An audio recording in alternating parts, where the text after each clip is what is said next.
In 2011, Holly Bobo was abducted and murdered.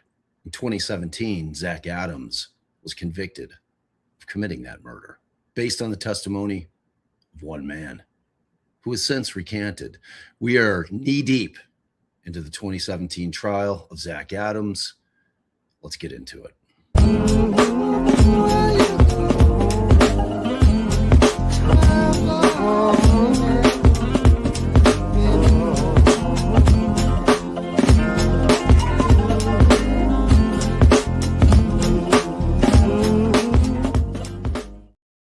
What is up, y'all? Bob Mata here, Defense Diaries, our continuing coverage of the 2017 Zach Adams trial. It's good to see all you beautiful humans in here, and we are getting close to the end. I found yesterday to be a particularly frustrating portion of the trial to watch. I know people were warning me that it was going to get worse as it progressed, and that has very much been the case. It's quite a nightmarish trial. No matter where you sit on his innocence or guilt, at this point, there is one thing that is absolutely clear. He was not afforded a fair trial. I happen to think he's stone cold innocent. I don't think he did this. I think that there's another excellent suspect in this case. And I leave it to y'all to reach your own conclusions. But if you're in late on this thing, go back, watch it from the beginning. We've covered every day of it. And I think we're down to the last few hours of testimony. I don't know if we'll make it through it today. But if we do, it'll be closing arguments tomorrow. Or maybe a rebuttal, depending on it. I think the rebuttal is like 45 minutes. But we'll figure that out as it goes along. So let me pull it up and let's get started. All right. And before we do that, if you guys did not watch yesterday's live with Allie, Andrea, and Osbrook, which was part 2 of our debate on the Delphi, particularly the brief, and it's worth your time. It's pretty interesting. I think it's a pretty intellectually honest exchange, and I think it kind of gives people an idea of where that thing could land. I think there's some hope that it could result in a new trial for Richard Allen, but that hope has to be tempered. You know, we have to be optimistic but guarded with respect to the chances of success of that particular appeal. But we'll see what happens. We'll see what happens. We are still waiting upon the replies arrival, and that should be, I think Osbrook said he thinks it'll probably be in the next 30 some days. I know they recently got an extension on time and words that they can use in that. So I'll be anxious to see. What they get into in that. And we'll see where it goes from there. But go and check that out. That was yesterday. And don't forget to like, share, and subscribe. Let's continue to help us grow over here. And let's roll. My name is Jonathan Reeves, Jonathanreeves. And can you speak up, please? Your voice. Can you move the microphone closer to you? Am I that tall? Is that better? Yes. Okay. And Mr. Reeves, how is it that you're currently employed? I am president of JDR Telecom Solutions. I consult for wireless carriers throughout the U.S., designing cell phone networks and troubleshooting, optimizing, and essentially making sure that they work. When you hear the guy say, "Can you hear me now?" I'm one of those guys. Okay. And so let's go back to the beginning. What's your training to design cellular telephone networks? Initially, I have a Bachelor's of Science of Engineering from Grove City College in Pennsylvania. Since then, I've been trained throughout the process with different companies on how to design the RF engineering, the implementation of cell sites. Been trained on the actual individual vendor equipment, the different technologies. So can you go into detail on some of the training that you've had, the vendor equipment, the technologies? At this house, Judge, I had a chance to speak with Mr. Williams quickly this morning, and I'll sit and wait regarding his expertise. All right. There was, if like you said, on this, you feel supportive, but he's stipulated an expert in cellular phone technology. Would that be the appropriate? Yes, Your Honor. Okay. And so in this case, did you have an opportunity to review materials regarding Holly Bobo's telephone and the telephones of different persons in this case? I have, yes. And did you prepare a report? I have, yes. Okay. And I would like to, this time, I'd like to ask that this report be put into evidence, Your Honor. Let me pass it up to you. Just before you. See if you recognize this. It's, Just making sure it's here. Yes. It's before you. and have you prepared a PowerPoint? What in the wide world are you guys talking about? Look maxing? It's stupid as shit. It's these dudes. It's like this weird movement of young guys that are like, you know what? I'm tired of women, like always being the good looking ones. So they go and get all kinds of work done on their faces, all kinds of plastic surgery. They completely change their face. It's so bizarre. This clavicular guy is the biggest douchebag on the planet.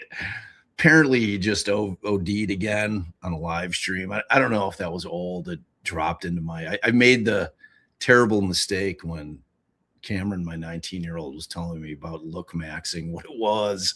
And I'm like, what in the fuck? And I made the terrible mistake of like looking it up on the Twitter machine. And now the shit drops in my feed. You know how it is. You know how it is. It's ridiculous. It's the weirdest shit.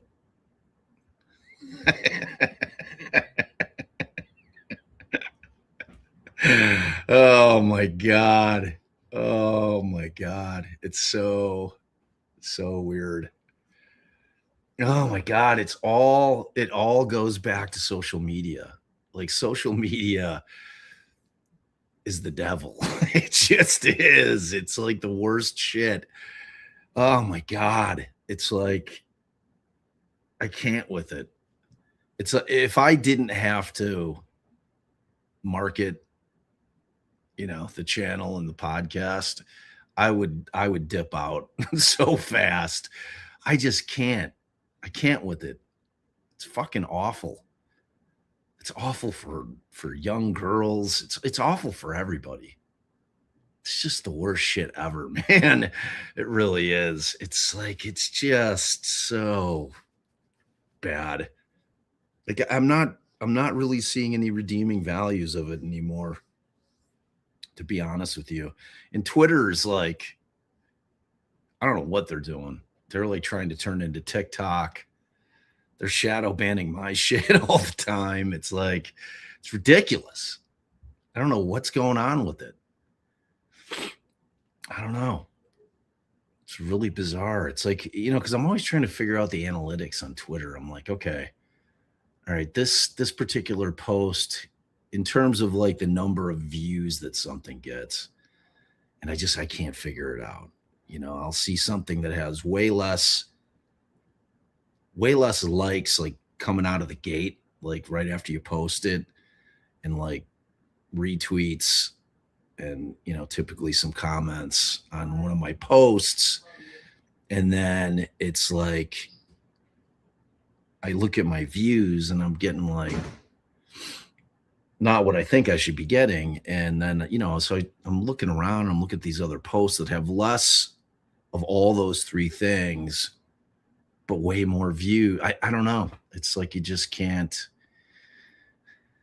I don't know. Who cares? All right, let's go. Demonstration. Yes, this report has essentially just been presented in PowerPoint on the board behind me. And if I could request the clickers right next to my laptop. Just Clicker's not next to his laptop.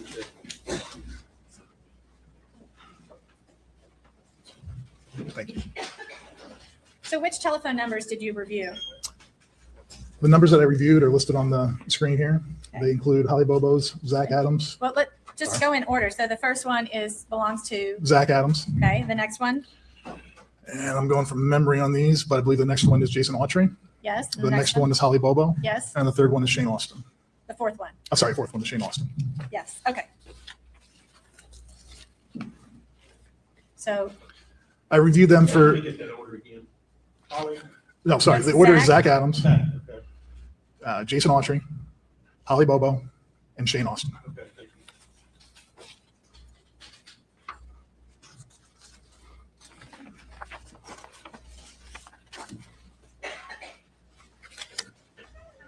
So the information I reviewed was the information that was provided to me that my understanding was provided to law enforcement as part of this proceeding, including the locates that were performed on Holly Bobo's phone the day of her disappearance. okay. Um, So what is the locate information that you have? So there's two general sources of information. I know you guys have already heard about some of this, and that's great because it makes my job a little bit easier. You guys have already gotten the brief crash course on this. But the information I have is both call records, and those are the call detail reports that you'd seen Agent Frizzell last week present to you, as well as the locate records. And the locate records were the queries that were sent out looking for Holly Bobo's phone on the day of her abduction. The difference between those two pieces of information are pretty stark, meaning the call records are all historic. So we can go back to those at any point in the past and pull up the call records in order to see what activity was done on a phone at any given date and time. That includes text messages, voice calls, even data sessions in some cases, depending on the device. So we have the ability to look back in history to find that information. The locate records, on the other hand, are one of those real-time things. You have to do it at that moment that you're looking for that device. And if you do it an hour later, it's going to be different information because the device may either be off or moved or somewhere else. They're the two general categories of information that I had. The interesting thing about the locates was, at the time that they were performed in order to try and find the missing person, in this case, Holly Bobo. The information that comes back from those locates, an ideal world would be, here's a dot on the map that says where that device is. Unfortunately, that's not possible in this case. And why is that? There's a number of reasons for that. The primary one is just the technology that at that time didn't support it. We are talking about 2011. The technology, in addition to that, isn't a technology that specifically supports that as well. The phone and the devices that were all used for all four of those numbers that we provided are actually GSM technologies, Global System for Mobile Communications. It's an older technology at this point. Even for 2011, it was a little bit older at that point, but the networks were still evolving and upgrading at that point. So that was probably the most common technology back in 2011. Specifically, though, GSM doesn't have GPS embedded in the phone. If you have a CDMA phone, like if you're on Sprint or Verizon, those phones are based on a different technology. So each one of those phones has its own GPS receiver in the phone that allows you to see your location on a map, to actually go out, in some cases, query that device to find out where it is. That's not what we're talking about here, though. I want to make that clear. The GSM device that Holly Bobo had the day that she disappeared didn't have any of that GPS technology associated with it. So the best thing that they could do was go to AT&T, who is a service provider, and say, can you do your best case to find out where this device is in the network? And that's what these locates are. I guess contrary to Agent Frizzell's assertion of what these locates are, I have a slightly more nuanced and more detailed approach to what these locates are, knowing how the networks actually operate. And have you ever done locates personally? Yes, I have. And when I said done, what does that mean? If you, I mean, in some cases, it's literally just typing the command into the computer that says locate this device, enter, and it'll come back and give you the information on where that device is, the specific raw data on that device. so you're saying that, have you done locates as a service provider for other people wanting to know where a phone is? Yes, I've done it. I've done it both internally for testing, verification. We'll do it on technicians that are out in the network, so we can find out where technicians are, make sure that the right information is coming back. But I've also done it in previous cases where they're trying to find a missing person. So you've been the person that gives the locate information to someone that's requesting it? On occasion, yes. Okay. So the important thing to understand here is when law enforcement or anyone goes to AT&T and says, I have a phone number, I want to know where this device is, AT&T ideally would come back with coordinates and say the phone's right here, but that's not possible in this case, as we just covered. So instead, AT&T provides the best information they have available. Now, if AT&T comes across and says, hey, we have this cell site, it's at this address, and it's got these antennas on it, and you're in the middle of trying to track down someone, that information doesn't do you any good because you don't know what that cell site is, what the antennas are, the sectors are that are on that cell site.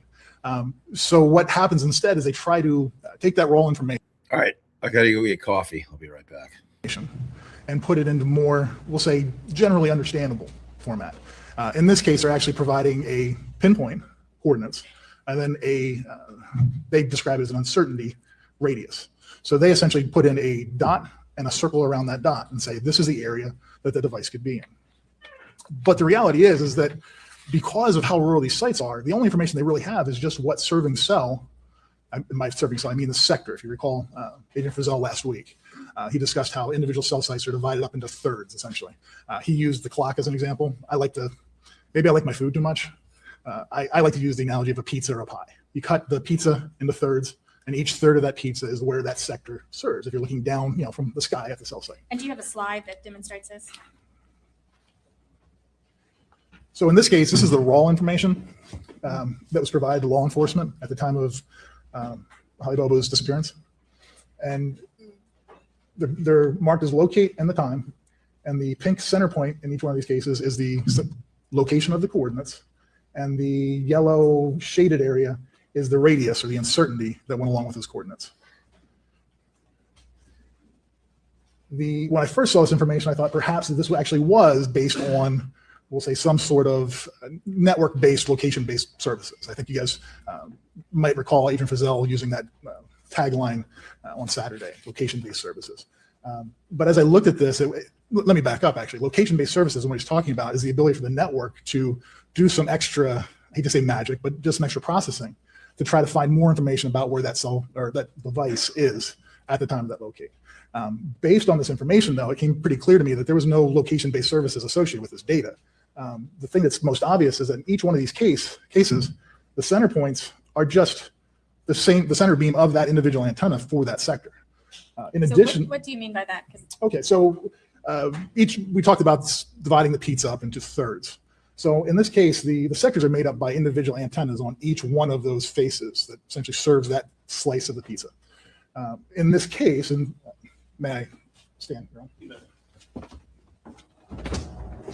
So what I'm showing here is the actual predicted sector location for that antenna. And the actual bearing, I think you heard Agent Frizzell describe it as an azimuth. The actual main focus point of that antenna points right out at 60 degrees in this case. And when we draw a line at 60 degrees, it comes right on the center point of that locate that was returned. In addition, every single other one of them does the same thing with their respective sectors. In each case, it's within half a degree, if not right on the degree of the azimuth of the antenna. In addition, as you look, you're saying it's dead in the center of that sector's antenna, the locates are. it's at exactly the azimuth that antenna is pointed at. Okay. And I will get to why this is important in just a second as we cover the radius as well. If you look at the radius of each one of these circles,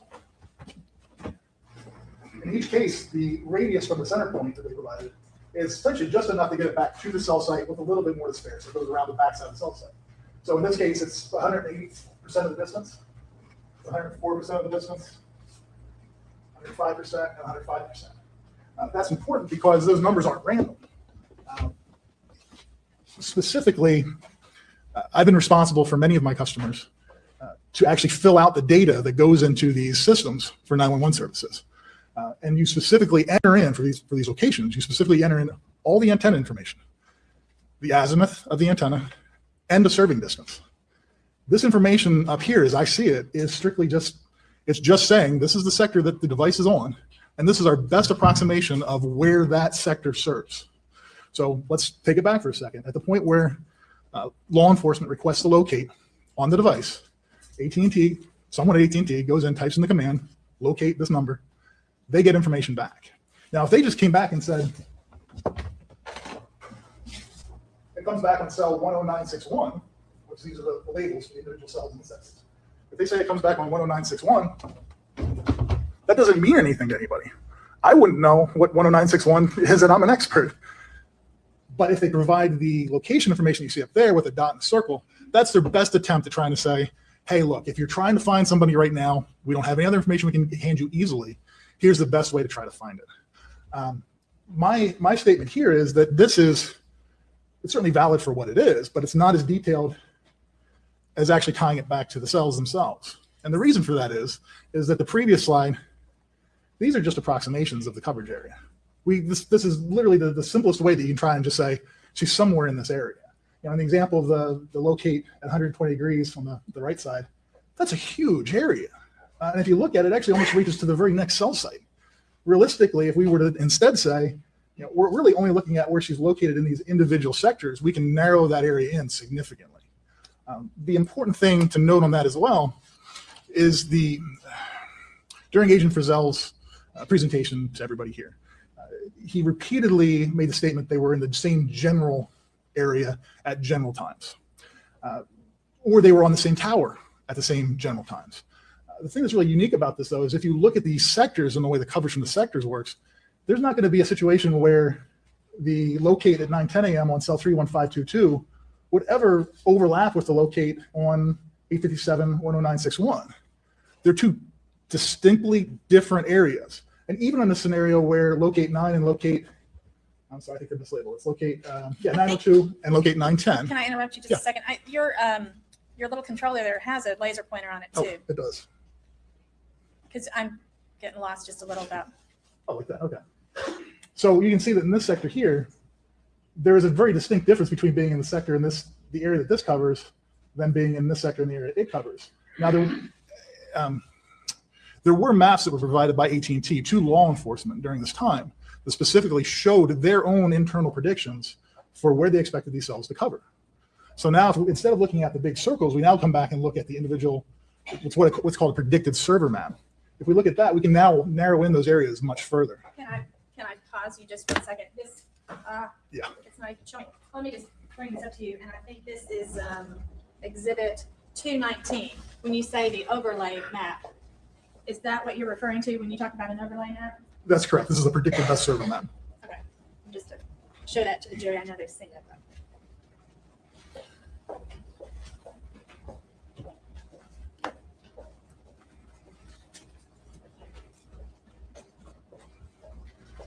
So the key here is that now, rather than looking at individual points and a large circle around it, we can now narrow in on specifically where we know these devices were at the time. And certainly the day and the morning of her abduction, to try to narrow it back to this and have a predicted server map, it's unfortunately not realistic. It's not available. But after the fact, being able to actually look at the engineering that goes into the system and know where these cells serve, we can make a much more educated estimation of where the devices were throughout these times. So rather than have a big blob of where everybody was, you're saying you can, are you saying you can narrow it down to a specific area? That's correct. Okay. That's correct. We can use the combination of these individual sectors as well as that predicted best server map to be able to narrow in on where these devices were. So rather than saying the devices were on the same tower, they happen to be in the same general area, we can make much more precise estimations as far as where these devices are. Okay. So doing that, what were you able to determine?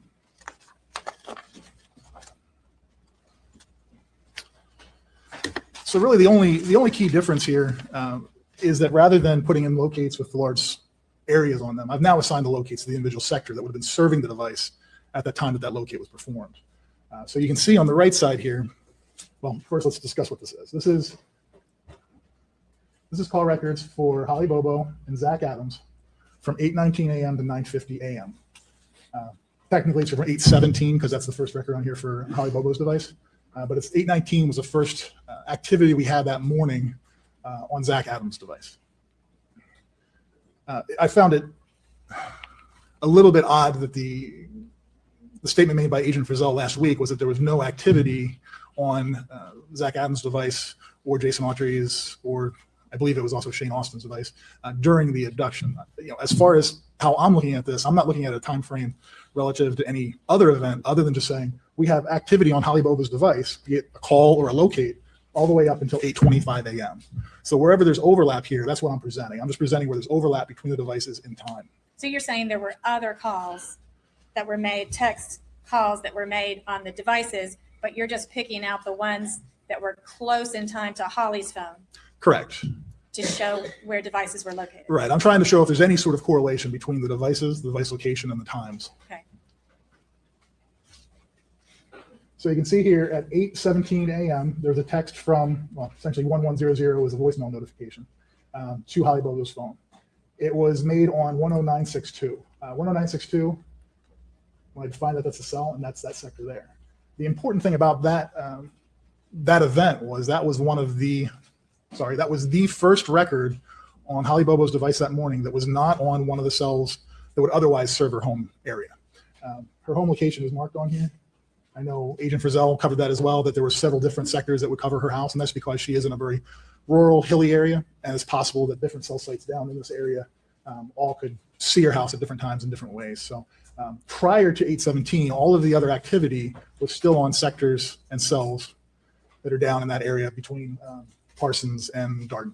So this 8/17 is the first cell signal that shows her phone has moved away from her home location. That's correct. The information that's presented here is color coded with Holly's records in pink lettering, Zach's in black lettering, and then the backfill that you see here is for the individual sectors that it associates with. So where you see this one's in blue, this sector in blue is the one that she was on. So even if you don't want to be able to match up that number, you can just look at the colors to be able to see where each one connects.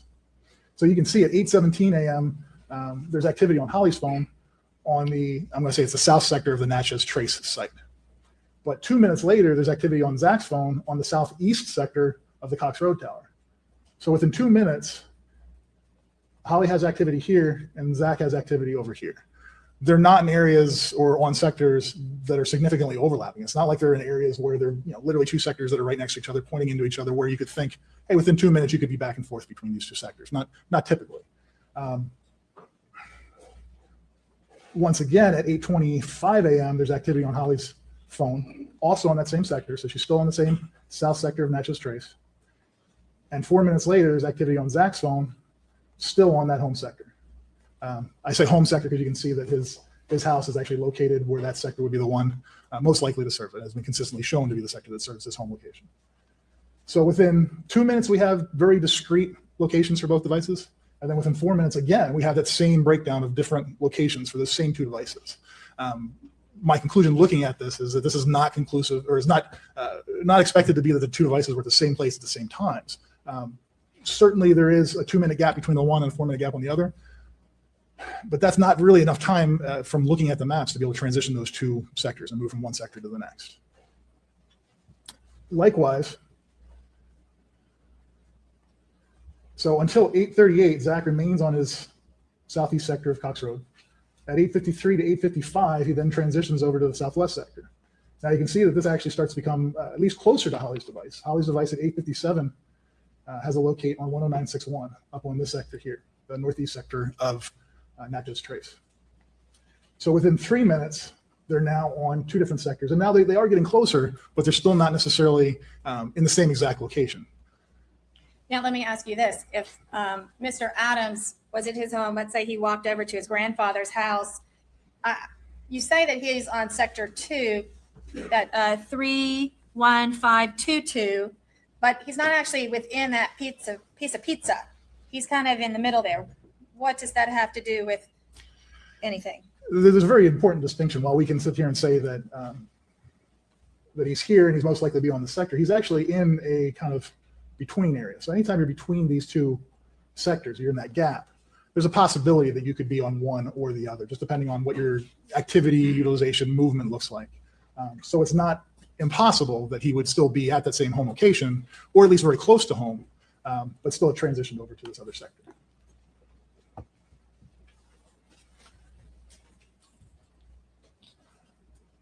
So to follow through with the rest of the locates on here, you can see at 8:58, Zach's device, at 8:58 and 8:59, Zach's device transfers back over to that southeast sector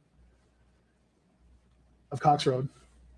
At that same time, 2 minutes after that, there's a locate down on Holly's device that then moves it into that southwest sector of Cox Road.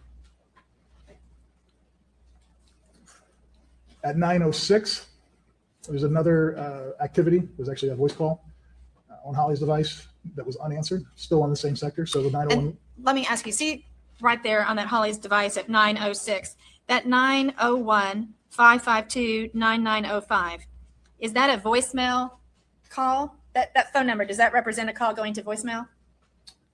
Yes. Okay. Yeah, none of these calls were answered by Holly's device throughout this period. I'm just specifically asking you about that phone number, that 901 number. That's indicative of the voice call. Going to voicemail. Okay, voicemail number. Got it. So at 9:10 a.m. Now, granted, Zach has been back on the from 8:58 and 8:59. He's back on his home sector. At 9:01 and 9:06, Holly's device is still on this other sector to the southwest. And then at 9:10, there's activity on Zach's phone and on Holly's phone in that same sector. And there's also activity again at 9:12 on Zach's phone. So at 9:10, there is an overlap on these sectors, a one-for-one overlap that they're both using the same sector at the same time. And then to complete the loop, I'm going to come back to this in a second. To complete the loop, at 9:25 a.m., the final locate that was performed and successful on Holly's phone placed it down off this northwest sector of Parsons. As I review this information and I look at the data for that morning on Holly's device, the general trend is that it starts down and around the residence. She travels up for extended period of time in the south sector of the Natchez Trace site. She then transitions fairly rapidly. Well, I say fairly rapidly. From 8:26 to 8:57, there's no data on Holly's device to know where she is or what she's doing, or where the device is, I'm sorry. So there is a significant gap in there, almost at a half hour, or more than a half hour. But when she registers on this site for that locate, it fairly rapidly from 8:57 to 9:01, 9:06, 9:10 proceeds to move in this direction. And then ultimately coming back down in order to be on this northwest sector of Parsons. So the general trend is that the device spent some time down in this area or even up between these two sectors, but then ultimately completed a loop back down this direction. By contrast, Zach Adams' device stayed either on his home sector or for a brief period was back onto the southwest sector and then returned back to his home sector. Okay, and then the final one, you do have a final one down there at the bottom that's in purple. Yes, I included this. It doesn't show up real well for everybody on here, but I included this last record for Zach at 9:50 a.m. because it places him far, well outside of this area and to the northeast of the Birdsong Tower. And there's going to be some slides that we'll use to cover that period of time as well. I just wanted to show you that there was, this is the nearest record to 925 is that 950 record for Zach. And that Birdsong Tower, is it over there by the Tennessee River? It is. Okay.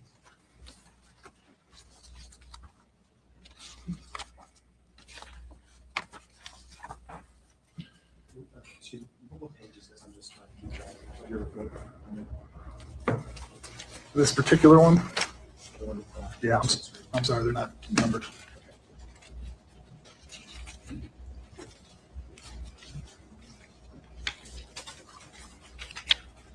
Seven. Mr. Reeves, is this page 7? That where you have that chart?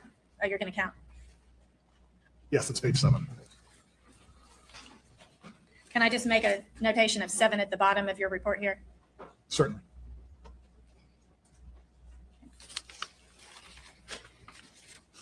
The next pages in my report essentially just summarize what I just went through here as far as the individual call records, the time frames, where there was activity, who it was by, and it's all color coded in here with Holly Bobo's records in pink and Zach Adams' records in blue. And then ultimately the conclusion that I just gave you regarding the transitioning of the phone and the movement of the phone is presented as well. So in this slide, I essentially cover that same time frame, but I cover it for Jason Autry. And to be clear, I don't include everybody's records all in one page because frankly, there's too many and it would get too jumbled. So if I tried to include Holly Bobo's, Zach Adams, and Jason Autry's all in one slide, there would be too much information, too many records to actually fit onto the slide to be able to be seen. So there's a couple slides later on that you'll see where it gets a little bit small, hard to read, and that's why I had to split them out into separate slides. And now we're on page 10 of your report. Is that so? Correct. Okay. I'll put a 10 on the exhibit if that's okay with you. Yes. So in this map, it's the same exact map, same locations, same color codes. The only difference here is that we're now looking at Holly Bobo's phone and Jason Autry's phone. You can see the same exact records that we just discussed for Holly Bobo. And now we're looking at Jason Autry's records instead of Zach's. We can see that this 819 call looks very similar to Zach's because that was actually a call from Jason Autry to Zach Adams. So they both had calls at 819. We can see that the Jason Autry calls, all these in the lighter shade of yellow or cream, are actually for this sector up here. I know it's not a real good contrast, but all of these records. Can you say out loud for the record what sector you're pointing to with your pointer? Yeah, I was going to say the sector that I'm pointing at is the cell 31521, and it's the north sector of the Cox Road Tower. So during this time frame when Holly Bobo's device is down on the south sector of Natchez Trace, Jason Autry is on the north sector of Cox Road in very discrete and different location than anything that would be served down here. He remains in that general area until 8:40 a.m. And then at 8:52, he transitions into the southeast sector of Cox Road Tower, 31522. Up till 8:55, he remains on that sector, so still in that southeast area. We have these same activity on Holly Bobo's device from 8:57 to 9:25 a.m. with no activity on Jason Autry's device during that same time frame. Lastly, and it's cut off on there, but lastly, I included the record at 9:42 a.m. where Jason Autry's device transitioned to the northeast sector of Birdsong. See, you might have. That's the last call there. Yeah. And we will cover that in a separate slide for that time frame. I just wanted to include his next record just so you can see the gap in the time when there was activity.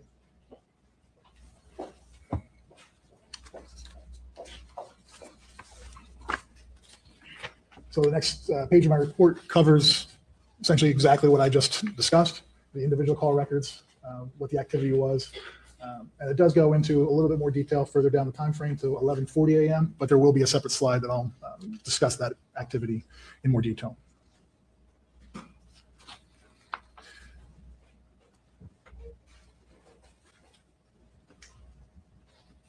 So my conclusion on Holly Bobo's device doesn't change from this. Her activity and her records are still the same. So what I discussed before about the movement of the device in a generally clockwise manner remains the same. The only thing that's new on this conclusion is just that Jason Autry's device during the timeframes in the records that were available don't place him in any of those locations at exactly the same times or locations. There's certainly there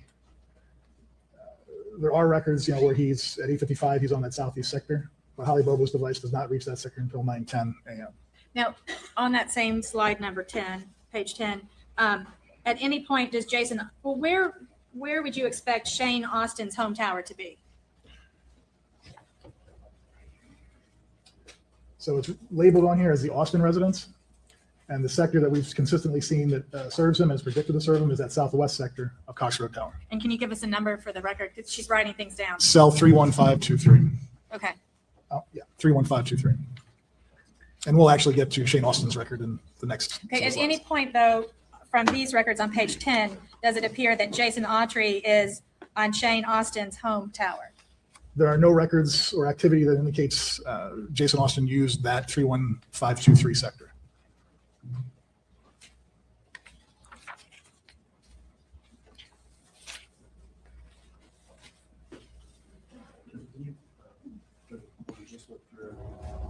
What page is that? 12. So 12, that'd be page This- 12 if this it's is 2 12. pages down from Yeah. 10. And then this would be page 13. Is it okay if I just go through a number of the pages in your report? Yes, absolutely. Okay.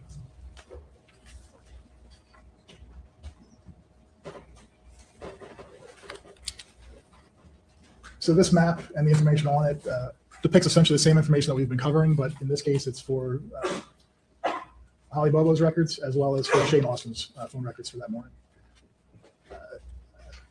In Agent Frizzell's report, he didn't include any of the information for Shane Austin. He just said there was no activity on his phone during that time frame. And while it's correct, I thought it was important that we at least present what activity there was as it relates to Holly Bobo's device and her time frame. So specifically, Shane Austin's first activity is at 9:23 a.m. So there is some overlap, meaning it does slot between these two locates that we discussed before on Holly Bobo's device at 9:10 and 9:25. But Shane Austin's activity at 9:23 a.m. is on cell 31523, which is the cell that we discussed previously, is expecting to serve his home location. You can see then from 9:45 on, he continues to have pretty consistent activity all the way up to 10:55 a.m., all the while on cell 31523, that home sector.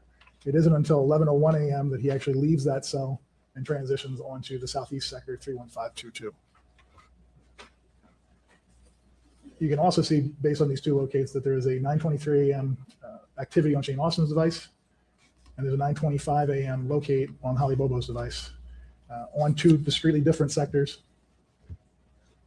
But there could be some, because they do point into each other, there could be some potential overlap or some areas where they would be adjacent to each other, where you hand off from one sector to the next.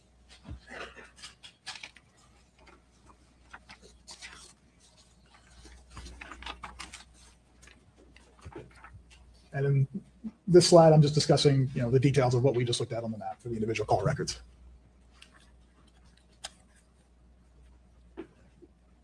There's very little that we can actually determine from these call records because there are so few of them in the overlapping time frame.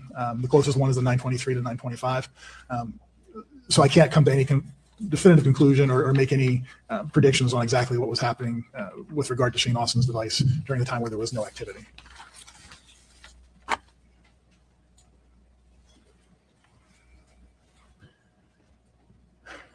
So as we discussed previously, I was going to also cover the time frame where Zach Adams and Jason Autry's devices left the holiday area and traveled to Birdsong. The information in here, it's still color coded to the individual sector. So where you see it in purple, that's that purple sector at 39077 for cell 39077. Where it's in brown, that's that northwest sector 39079. This particular sector, it's color coded, but it's never actually used in any of the records. So if they were transitioning through this area, it never actually has any activity on that sector during that transitioning. And then you can see these sectors are still color coded the same. So you can see, to start from the top at 9:12 a.m., there's activity on Zach Adams' device on this home sector. There's a gap till 9:42 a.m. where both, 9:42, Jason Autry has activity on that northeast sector of Birdsong, 39077. At 9:50 a.m., Zach Adams also has activity on 39077.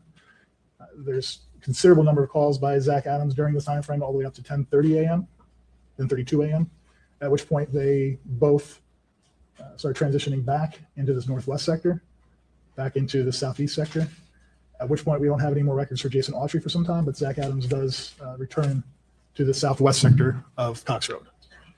Okay.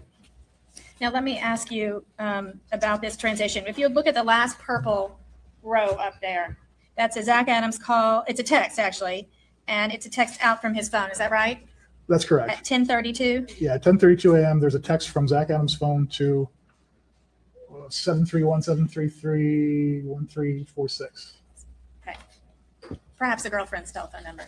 Did you analyze Rebecca Earp's telephone records? I did. I don't have it memorized off the top of my head. Okay. So based on this call, he's at the Birdsong 7 tower. Is that right? He's on the northeast sector of Birdsong. And there may be some questions on this, so I do want to cover this. As we've discussed in the past, we've always discussed it being 3 slices of pizza, evenly distributed, 120 degrees each. But when you get into the real world and the engineering, sometimes that doesn't actually work that way. So what you can see here is that these 2 sectors don't actually make up perfect slices of pie. They're actually a little bit more off of their azimuth. That's why you see a larger gap up here. So the actual engineering information that we were provided shows that these sectors were a little bit more east and west to shoot up and down, east and west down the interstate for that particular site. It's not that it's anything critical, but it is a difference from what's kind of standard, what we've been discussing to this point. And if somebody were over, I'm sorry, scratch that question. So then his next call from and I'm calling it Birdsong, but you're calling it 39077 tower. Correct. It's the northeast sector of the Birdsong Tower. And that's at 10:32. At 10:35, he has a voice call, and that is on the 39079 sector. That's correct. That's the So west. it's directly west of where he was before. That's correct. Okay. And then he has another call at 10:35, another voice call. Does that look right? Yes. Okay. And then he has another call at 10:36. Does that look right? Yes. Okay. And then he has another call at 10:36. Oh, well, there's a text there and then a call.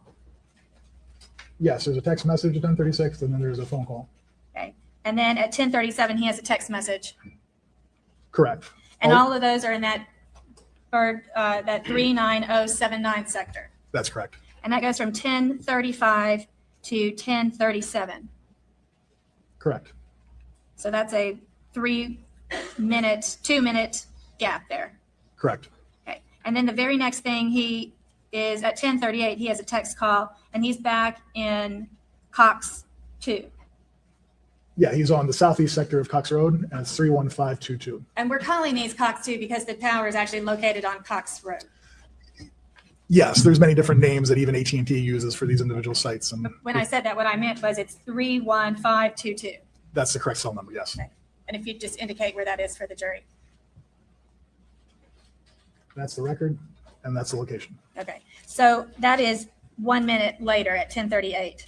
That's correct. And there certainly could be some questions over that. But as you transition from this sector, as you drive west from Birdsong towards Cox Road, whether you do it on the highway or you do it on one of the back roads, at some point there's going to be a transition where you go from one sector to the next.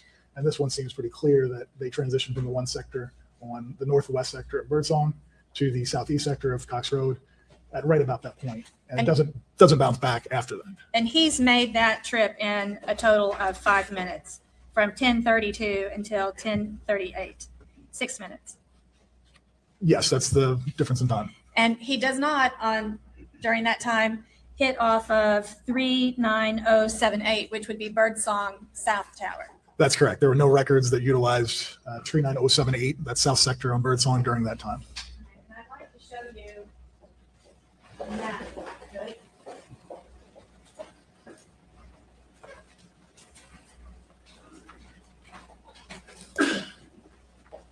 Okay, we're going to be able to switch back and forth. Yeah, if you unplug the cable from my laptop, it should. I think it's possible now. I'll never get it back working. My laptop will never work again.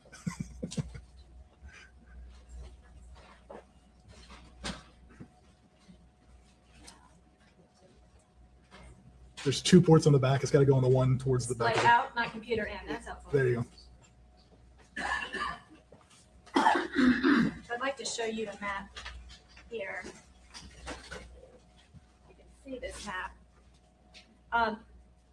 So on this, what? This is exhibit number for the record.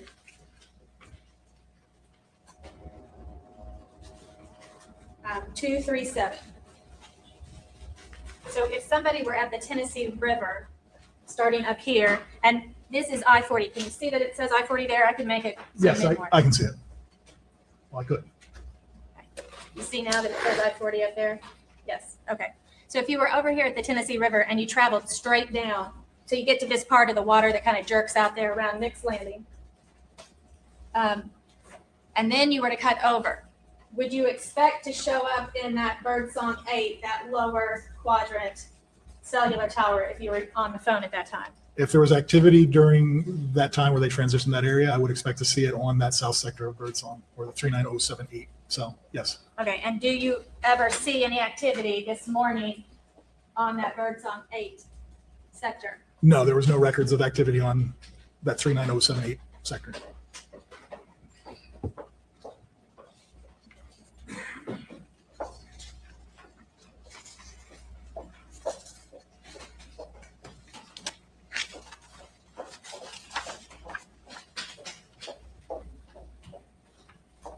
Okay, so now we're back to your report. And before I move on from this particular page, are there any other questions on this page? Not that I can think of. Okay. So now we're to page 17. So once again, I'm just recapping the discussion that we just had as far as the time frame, the sectors that were used during those times, and the conclusion. It does appear that both devices traveled at that same time through those same areas because there were records that tied them up in very close in time, as well as on the same sectors.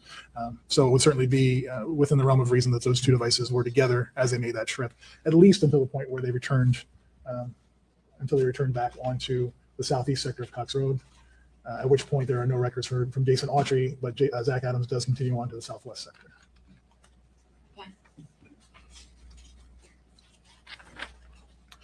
And this is the last map and the last analysis that I have, and specifically the time frame that we're looking at here is after Zach Adams' device returns from Birdsong. So if you look at that previous slide, the last record was 10:49 a.m. And if you look at this next slide, it's 10:49 a.m. on the top line. So this map covers a time frame from when Zach Adams' device returns back to the Cox Road site, and the activity of Zach Adams' device and Shane Austin's device for essentially the next approximately hour and a half. And during that time frame, you can see Zach Adams and Shane Austin are both on that southwest sector of Cox Road, 31523, until 10:55 a.m. So that would be Shane's home sector. Correct. That would be the sector that we expect to serve, and we've been noted to serve Shane Austin's home. Okay. So they're there what looks like about 6 maybe 10 minutes? So yeah, somewhere between 6 and 10 minutes. Okay. Because at 11:01 a.m., Shane Austin's device transitions to the southeast sector of Cox Road, 31522. Okay, and that would be back by the interstate, anywhere from, Yeah, it could be anywhere down in this right. this area. And then from there, and the colors don't match up real well, but you can see the color code here. This is red to match up with the red sector, the south sector in Parsons.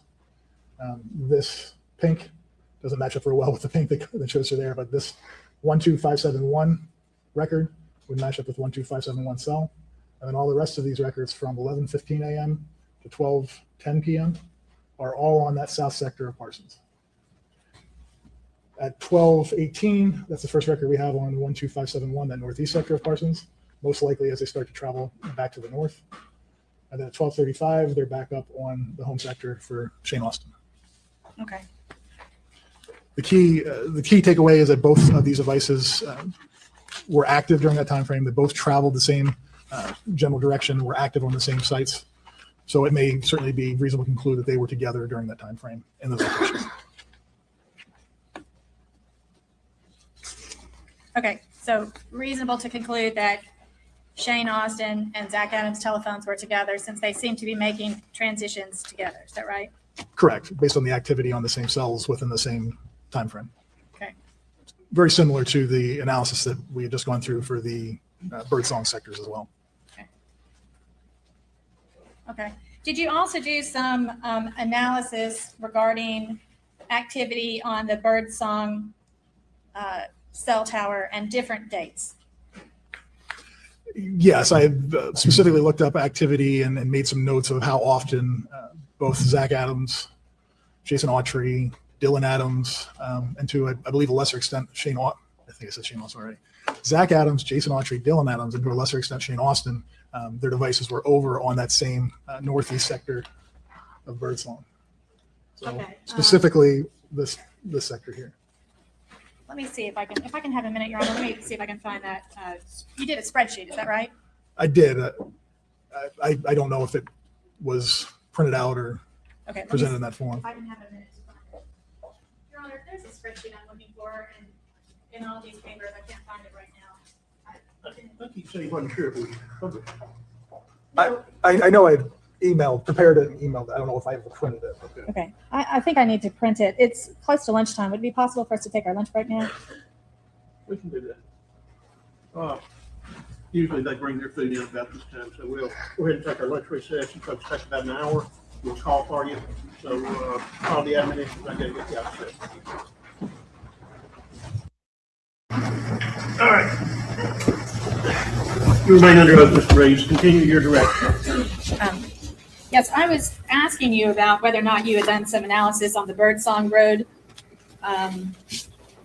the Birdsong Road Tower. And by that, I am referring to the tower, that number 39077, which is the one that's in the upper quadrant by the Tennessee River. The sector here. Yes. And did you pull records from the calls of these men for that sector, that Birdsong 7 sector? Yes, I did. I pulled the records for the month of April 2011 Okay. for Shane Austin, Jason Autry, Zach Adams, and Dylan Adams. Okay. And what did your record show? I know we have quite a few phone calls here, but The briefest synopsis I could give is that they, all four of them, to varying degrees, used that sector throughout the month repeatedly on various days, various times, quite a few times. okay. And do you have a spreadsheet that reflects that? I do. Okay. And on the top of that spreadsheet, will you just write the Birdsong Sector 7 at the top of that spreadsheet?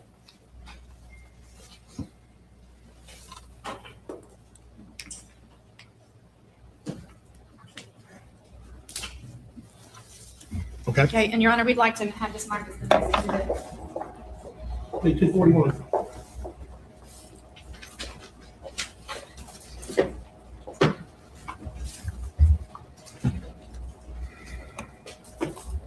Okay. And let me hand it back to you. In general, then, can you just give the jury a general idea of what days? And these records are color coded. Is that right? They're color coded? That's correct. So.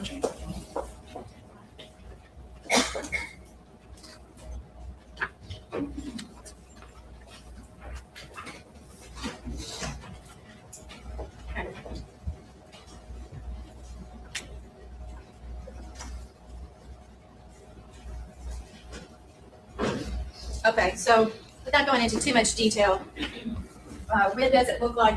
These records are color coded. Each person has their own color. Is that right? That's correct. Although I will say, looking at this, it doesn't appear that the color difference between Jason Autry and Dylan Adams is all that clear on this particular printing. Okay. If you look at the second page, you'll see Dylan Adams also has a background of orange. It's just that his text is black instead of white. Okay.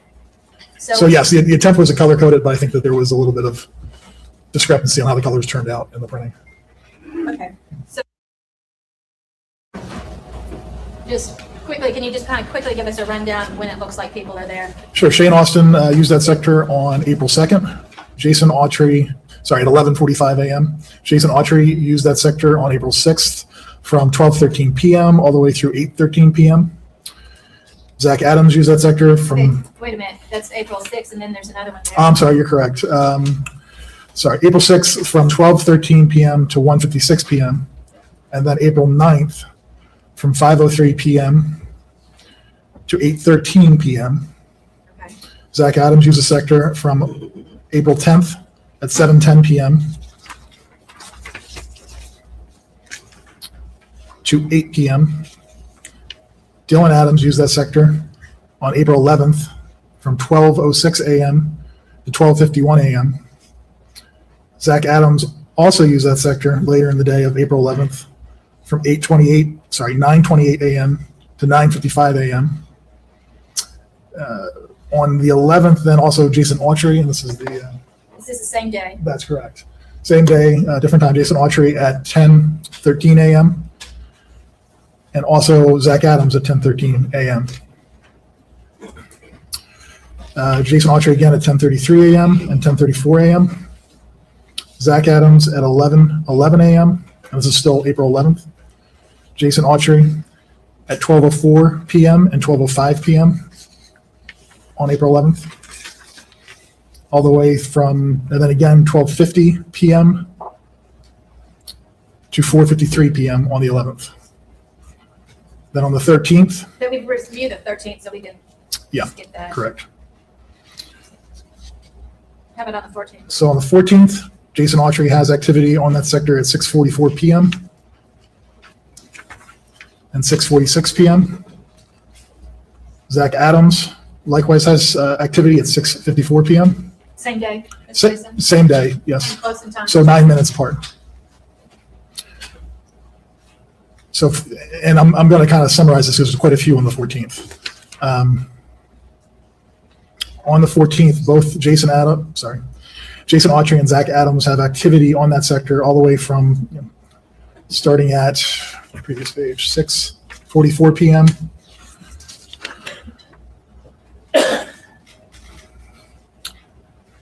all the way up to 10:59 p.m. on the 14th.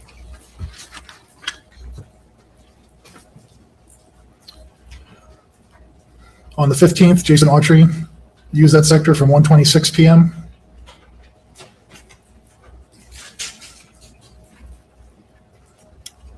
to 1:30 p.m. Again on the 16th, Jason Autry used that sector from 5:43 p.m. or just at 5:43 p.m. for 3 different activities. On the 22nd, Jason Autry and Zach Adams used that sector in close proximity or close time, 1:58 for Jason Autry, 2:02 for Zach Adams, and then again for Jason Autry. On the 27th, Jason Autry used that sector from 2:53 p.m. And the last record for Jason Autry was 6:35 p.m., but there are also records for Zach Adams around that same time frame from 5:49 p.m. to 6:41 p.m. on April 27th. Okay. No, just like to put that in.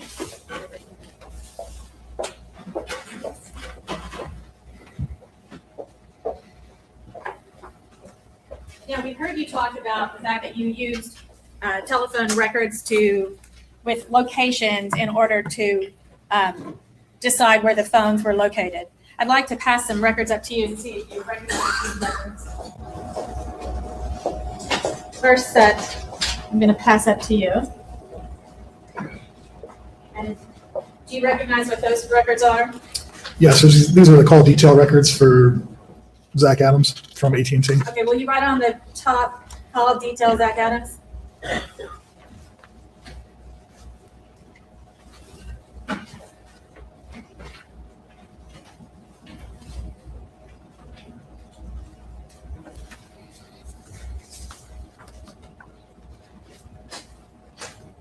And then what's the second set I passed you? Right, so the first set was the call detail for voice records. The second set is the call detail for SMS or text message. Okay, will you write that call detail for text message on the second one? I guess go back on the first one to write voice. Second one, call detail for Zach Adams text.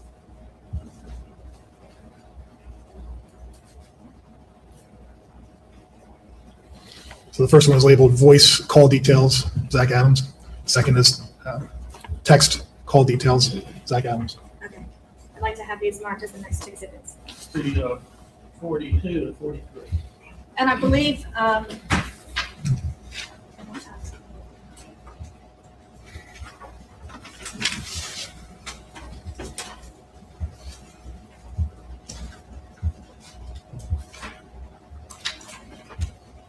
in Mr. Frizzell's report, he actually has a little section in there about how to read these records.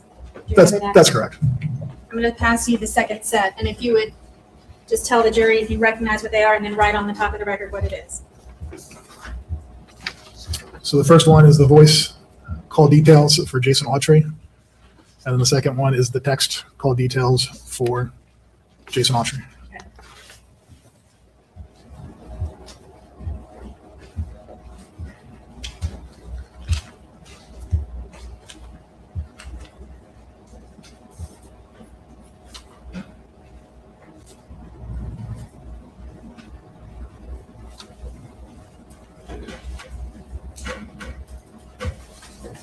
Okay, and I'd like to have these marked as the next two exhibits. Right? 44 and 45.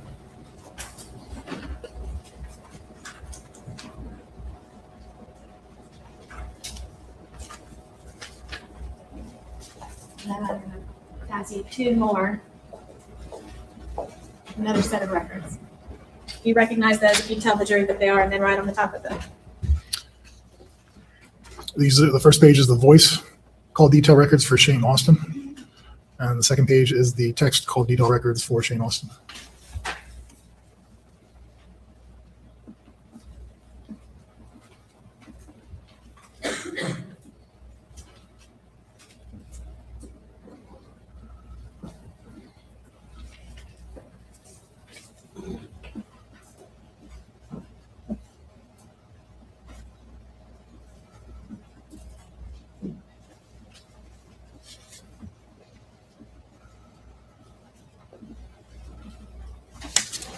And I'd like to have these marks. The 246 and 247.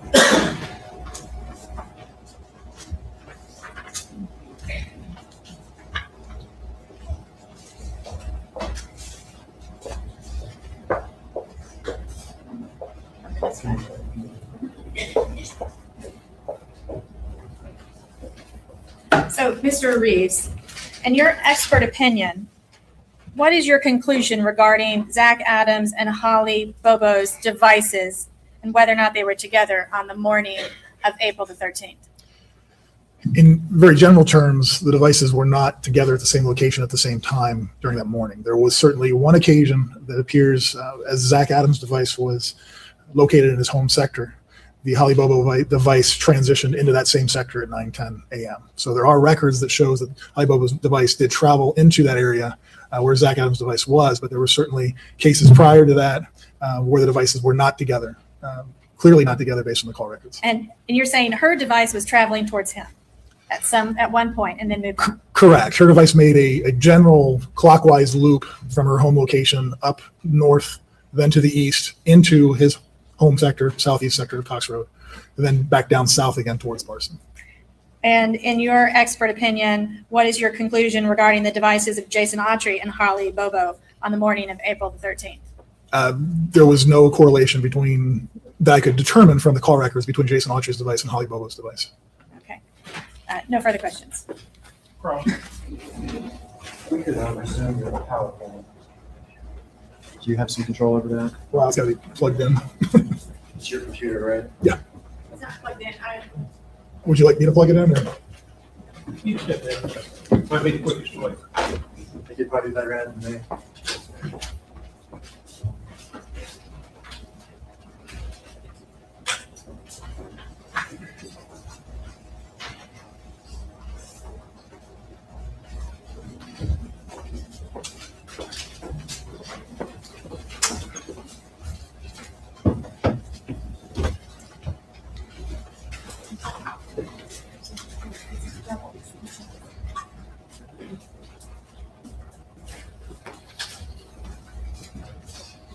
I don't really think I'm going to keep you that long.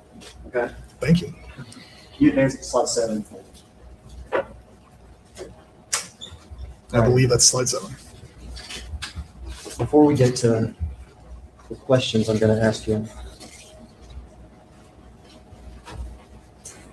Before we get to the questions I'm going to ask you, let's just take one of these towers. I'm not even asking which one it is, just take this one. Okay. Our diagram. Yeah, I'm of the mindset that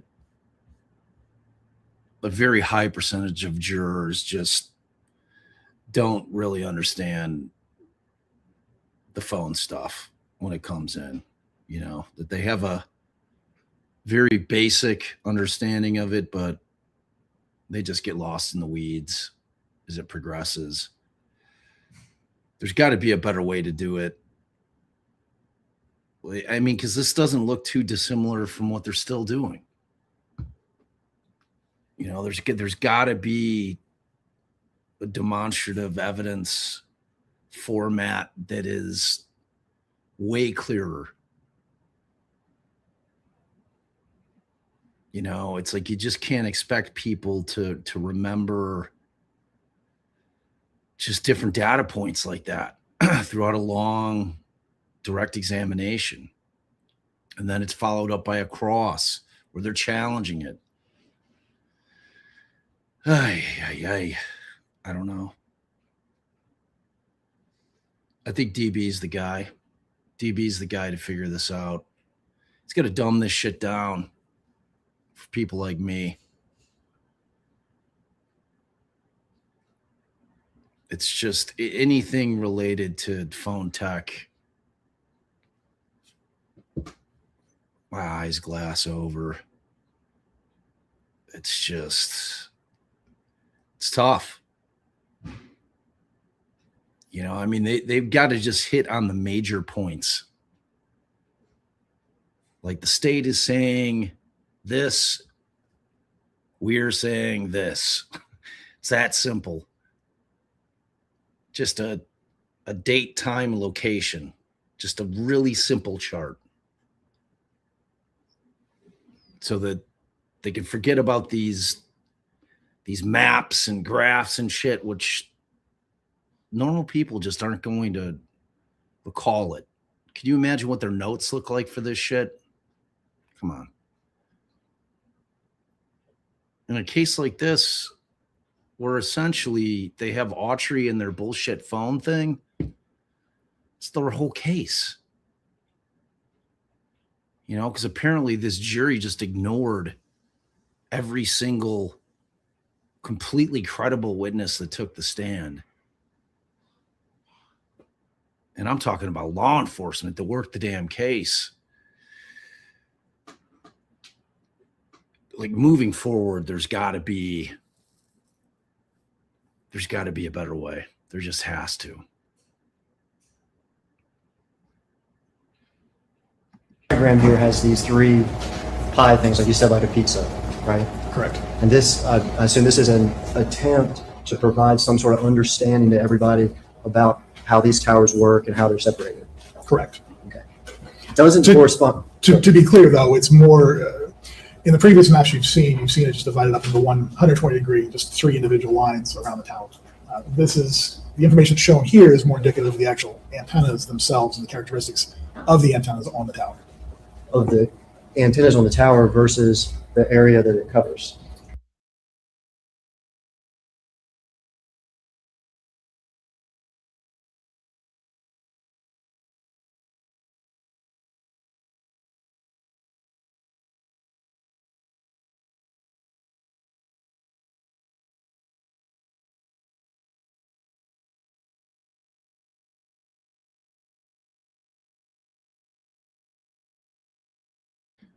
Oh, I was telling Living Story Worlds, not a chance. That's not accurate.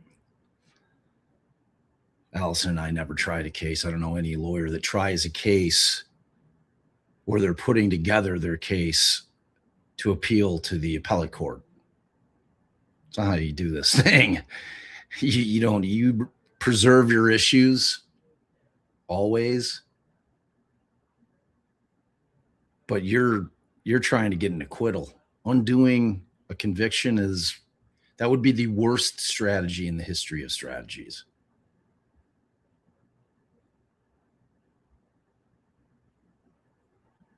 Just can't do that. I mean, I hear what you're saying,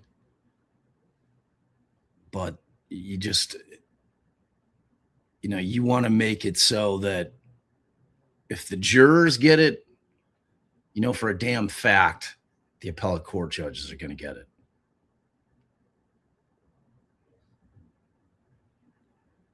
You've got to make it compatible with the jury on the front end. It's like when we watch trials and I see people make comments like, oh, the lawyers are trying to throw the case so they can get it. I'm like, no, it's not what they're doing. Nobody does that. It's like that concept of doing things for the appeal other than preserving the evidence and the issues is not a thing. At least not with any lawyers that I know.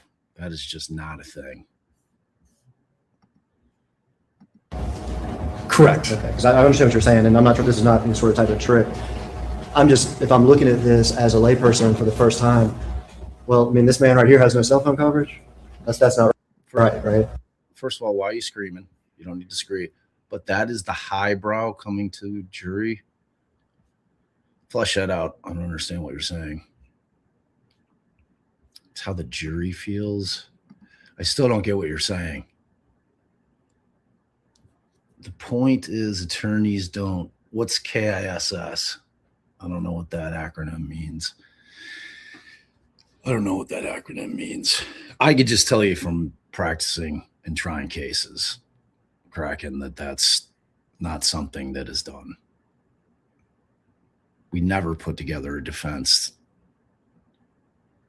with the thought being, okay, well, God forbid, we need this to be something that resonates with the appellate court. Because again, if you have it resonate with the jury, with keep it simple, stupid, it's absolutely going to resonate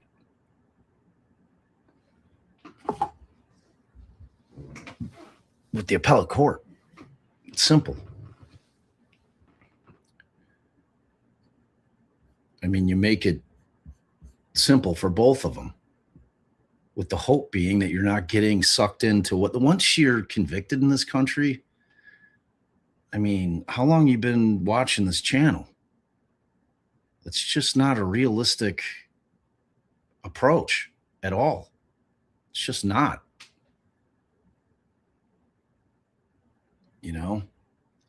I mean, you can include all the data points and the expert and how they got there.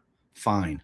What I'm suggesting is at the end, you've got to have a very clear-cut delineation. This is what the state's claiming. This is what we're claiming. So that they can see that the two just don't line up.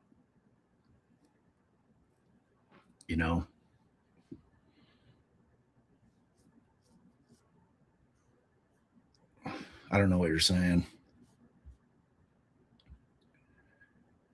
Like, I don't know a lawyer that doesn't understand when they're putting complex information in front of a juror that it's an issue going in.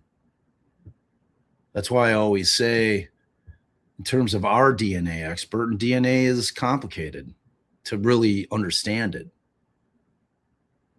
Yeah, but I mean, nothing's going to be consistent. You're dealing with human beings. Everybody's going to try cases differently. You know what I mean? It's like, but I think if somebody sees, especially with the ability to be able to watch YouTube and watch other lawyers trying cases, which wasn't a thing when I was coming up,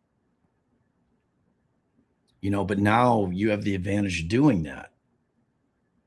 Like, I forget what trial Alice and I were talking about where they were able to, the state was able to literally in its closing go back and pluck out video from the witnesses testifying in that trial and replay it during closing. I mean, that was unbelievable. Yeah, there's no question. There's no question about that. That wasn't the overarching point. That wasn't the overarching point that I took from it, though. Yeah, I mean, there's good lawyers and there's bad lawyers, just like any profession. You know?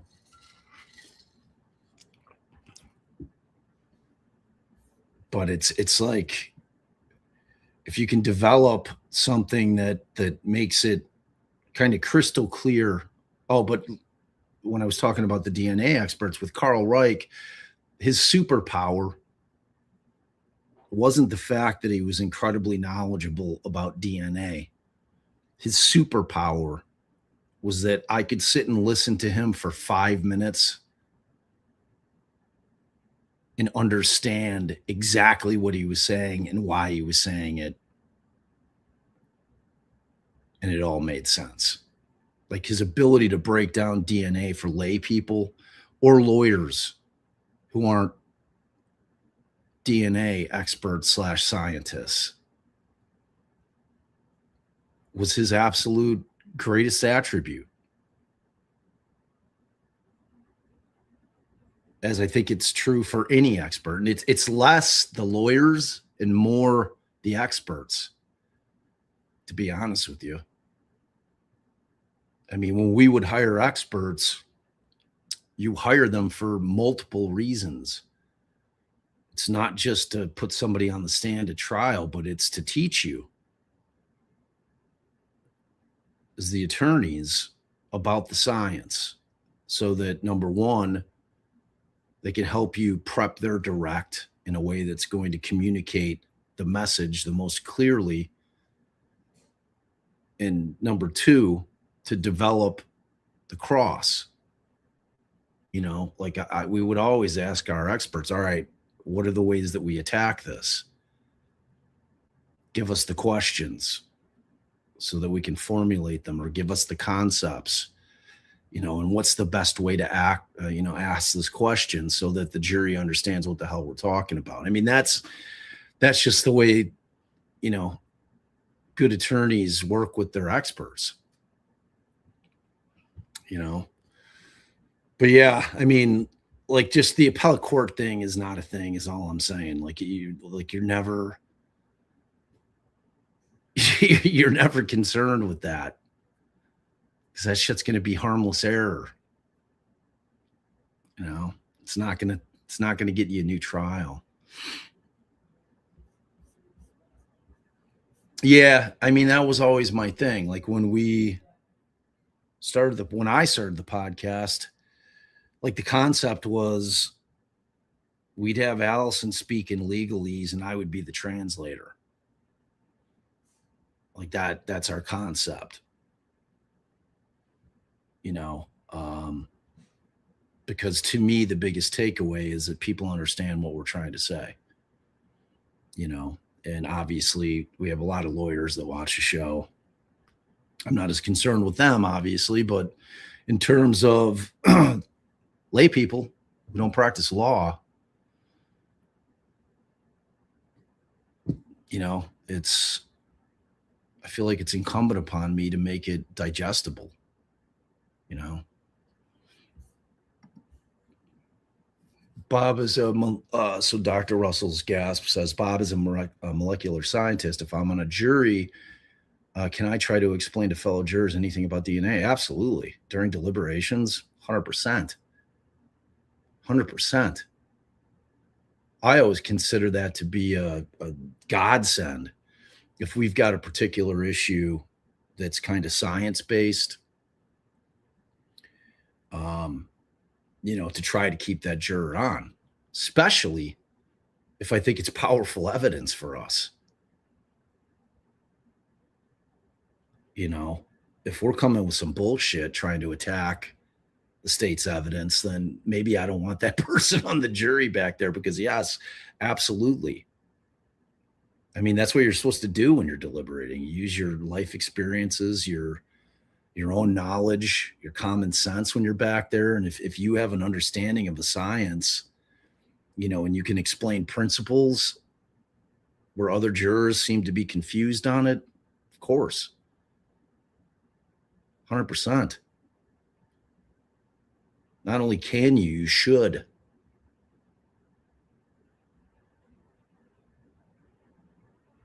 You know, because like you're speaking directly about the evidence that's been presented. You're not going outside of the bounds. So yeah, that's a good question. That's correct. And- What it does mean is to get technical on it, the areas that are shown, the lines that are shown up there are the areas of the maximum power on those antennas. Exactly. So it's not that there isn't power between those two antennas or in that gap area, if you will, where you're pointing here. So there's still power that comes out from the center over here. It's just that there's not as much of it as there would be in the main beam of that antenna. Exactly. I still got my cell phone service if I'm in this little gap-looking area. For the most Correct. part, correct, yes. I mean, we hope I do. Right. If you can hear me now, yes. If I can hear you now.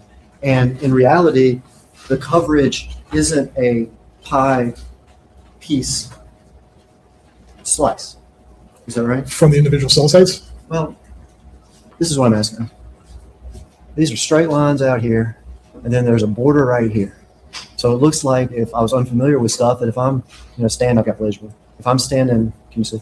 If I'm standing out here outside of my boundaries here, that I may not have any service from that tower, but that's not true. Correct. Those pie slices that are shown are not trying to be indicative of coverage. Absolutely. And that's all I'm trying to do. Yes. This isn't a trick.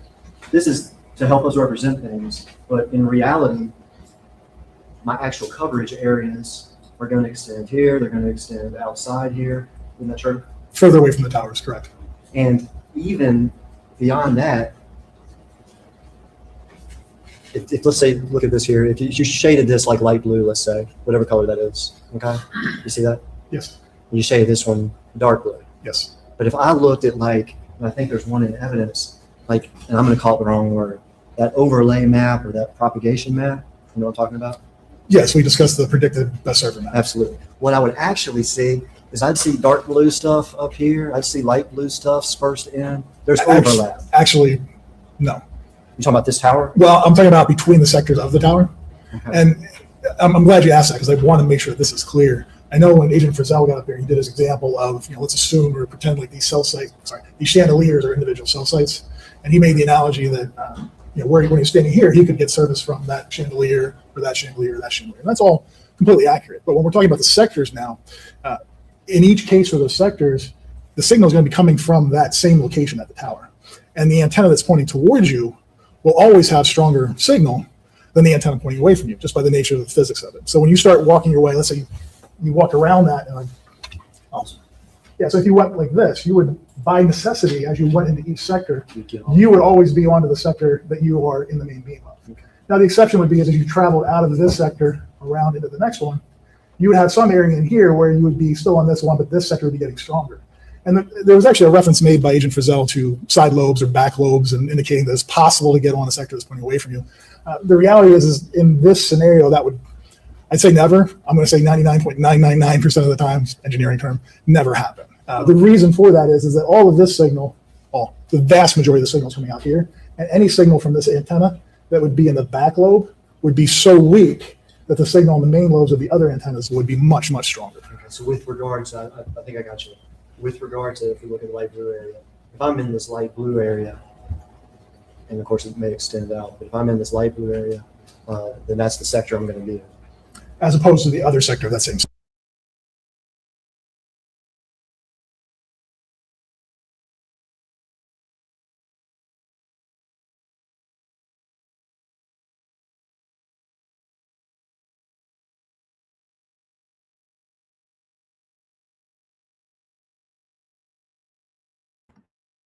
I'm muted. I keep hitting the mute button because I have a cough.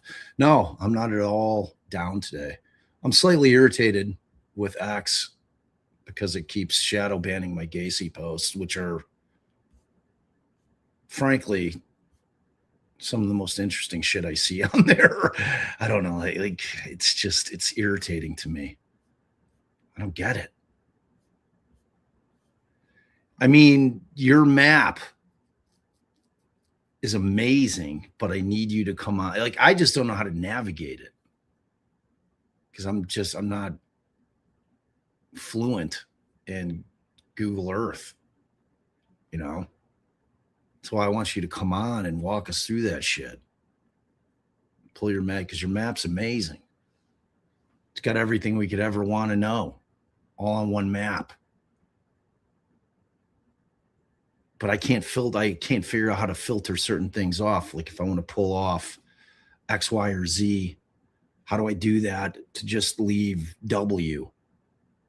So that we're just looking at that and then, you know, filter on an overlay of one of the ones that I pulled off. You know, it's like I'm not proficient in it. So I need you on here to do it. We'll do it. Thanks, man. Thanks.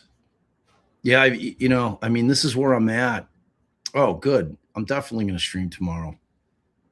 We might be to closing, so I want to get there. Maybe we should have DB do the closing argument. What should have the closing that should have been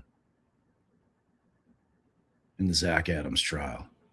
I'll chime in a little bit, but DB will have the floor.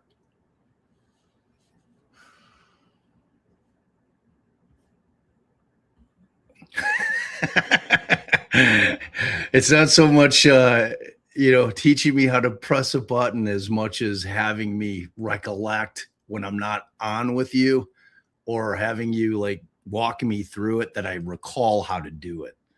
That's the thing. Like when you get to my advanced age, it's like, I'll sit there, I'll have somebody walk me through some kind of tech, and I'll be like, I get it, I think. And then 20 minutes after they're gone, I'm calling them like, hey, man, sorry to bother you, but I forget almost everything you just told me. It's really about the ability to recollect how to do shit, I mean, look, you can give a man a fish and he'll eat for a day. You can teach a man to fish. He'll eat for a lifetime. It's really that thing. That's it. Dude, I'm going to be in that ass. Like, yo, I forgot how to do this. Yeah, I don't. You guys are always saying in chat I have ADHD, and I've never been diagnosed with it, and I can concentrate on things. So I've always been like, I don't think so, but I think there could be some credence in it. I don't know. I think my biggest thing is like when I'm in the middle of talking, I'll then kind of like think of something else and switch course. It's something that I try to, and then sometimes I'll forget to go back to the original point. I mean, Allie's ADHD, like a mofo,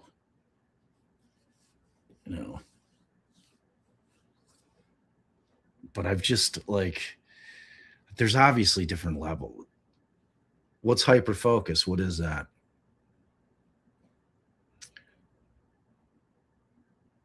Yeah, Baldwin's pretty similar to me in that sense. It's funny, like it's different when you're doing YouTube. like I never have that issue in court where I kind of divert because I have to, you know, I'm staying on point. I'm making legal arguments. When you're, yeah, well, Allie's diagnosed ADD. She's been that way forever. I think mine might have developed later in life. I don't know. But I'm just here to tell you, when you're sitting on a stream for 8 hours, what can appear as ADD, and a lot of times might not be ADD. See, I just did it right there. But like a lot of times, if I'm on somebody else's show, or I know I've got limited time, and I'm trying to cram what would otherwise be 3 hours of information into 20 minutes, I can tend to be all over the place because I'm panicked. I'm trying to get what I feel needs to get out. And that leads me to trying to hit a bunch of points, because it's like I'll be sitting there thinking while I'm speaking about something. I'll be like, oh shit, I got to talk about this thing. And then I'll divert real quick. And then sometimes I'll get back. You know, I mean, time limitations definitely factor into that. There's no question about it. There's no question about that. Yeah, I think there's a lot of truth to that.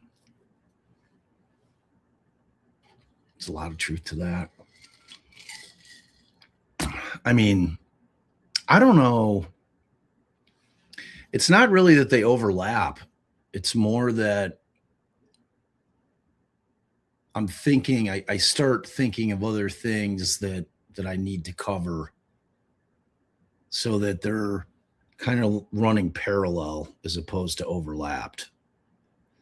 And then I make the decision. I'm like, all right, I've got to, or sometimes something that I'm saying will spark something, a thought, to the point where I'm like, all right, I'm going to forget this thought if I don't puke it out right now.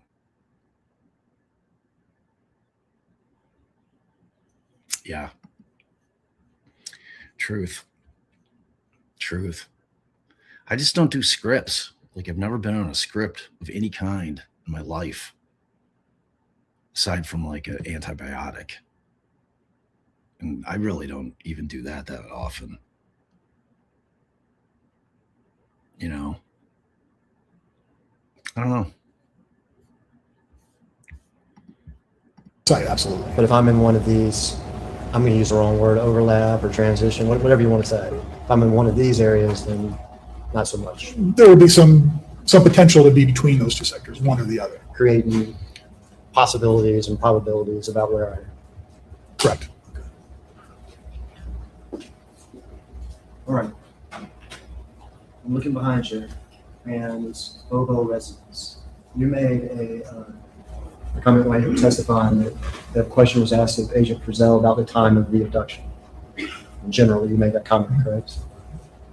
Let's say the abduction, for purposes of our testimony here, takes place at 7:45 a.m. at the Bobo residence. Okay. Okay. And these are her, like, some of her towers that you're showing on the left and the right of the Bobo residence. Correct. And actually, I think there's another one probably down here. Her phone. There's a couple more further south that are from you. Even though she has her house at her house that whole morning, it utilized different towers. Correct. And that's not uncommon, you said, in rural areas. Well, specifically in areas where you don't, it's very rugged and mountainous. So there's certainly the possibility that, and let's go back to Agent Frizzell's example again, using these individual chandeliers as cell sites. As I said here, I can see every chandelier. Frankly, they all look about the same brightness to me. But as I look underneath the desk here, where the light's being blocked, I get shadowing. So there's no light from these chandeliers making it down here. Whereas if this chandelier was on, this chandelier would have a better view down to this area. So ultimately, what happens in these areas where they're kind of between all these cell sites, not right in the main beams, and they're not right in the main coverage of it, is you can have that scenario pick up where you end up on some sites that may be further away but have a better view to that particular location. Various variables could interplay. I may go to that one versus that one or whatever. Correct. That's still my phone's still at my house. Correct. Her phone's still at her house until 7:45 when she is abducted. 7:45. Can you tell me where Shane Austin's phone is? I cannot render any opinion on that based on his call records or the data available. And at all opinion. I cannot. Because we don't see any activity on Shane Austin's phone at all until 9:23. That sounds correct, but I will verify that.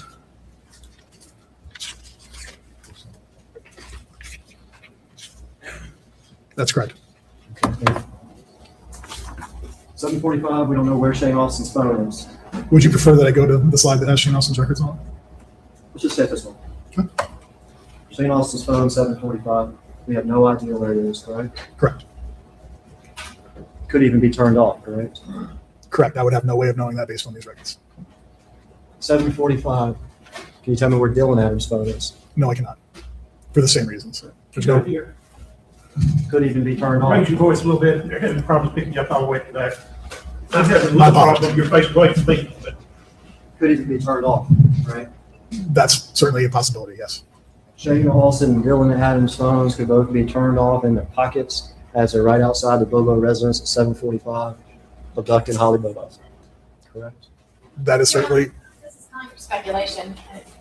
no, he's asking, he's stating the phone could be, it's his area of expertise. He expressed opinion on it. Okay, dude, shut the fuck up. His area of expertise is not guessing and speculating where Shane Austin's phone could be. This judge is so full of shit, man. This guy is the worst.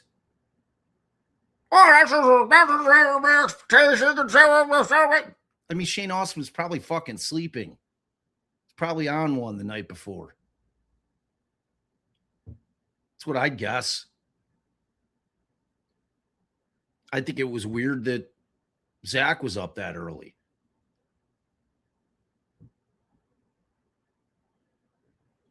You know? If you're on one the night before, you're up till 3, 4 in the morning, you're not fucking up, like up and at 'em. 7:45. Today feels like a great day to go murder. The fuck? The fuck out of here. That's some Terry Britt shit.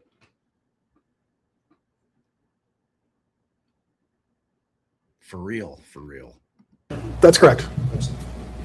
Then we see her phone, if I understand, I think I'm traveling north, Correct. generally. And that's what the blue here indicates, correct? That's the sector that she used. That's the sector she used. Can you tell me when she uses this sector where Shane Austin's phone is? No, I can't. There's, she uses those sectors at 8:17 a.m. and 8:26 a.m. Sorry, her device uses those sectors at 8:17 a.m. and 8:26 a.m. Can you tell me where Dylan- And Shane Austin doesn't have any records, as we discussed, until 9:23. Can you tell me where Dylan Adams' phone is when she hits this northern tower? No, there were no records for Dylan's phone during that time. So Shane Austin's phone could be in his front pocket. Dylan Adams' phone could be in his front pocket. They could have Holly Bobo in the truck at the time of this North Tower ping or whatever it is. I have no information on their devices during that time. So they could be. Yes, Then her phone, and I may get the word wrong, but transitions to this other side of the Shiloh Tower, correct? correct. And as we said before, this is here.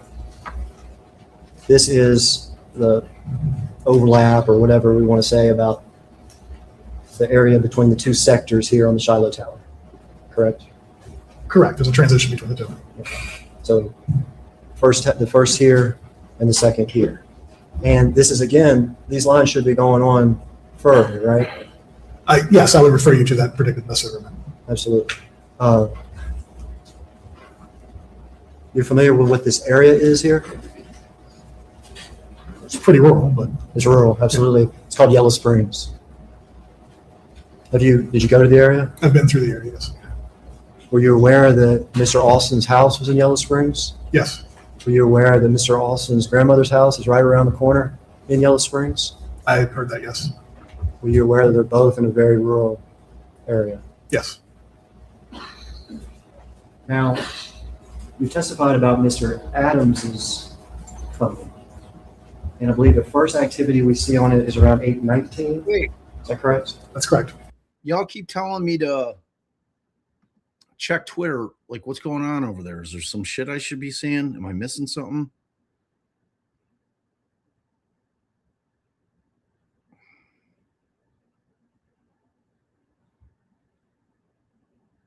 Because I saw somebody say check Twitter.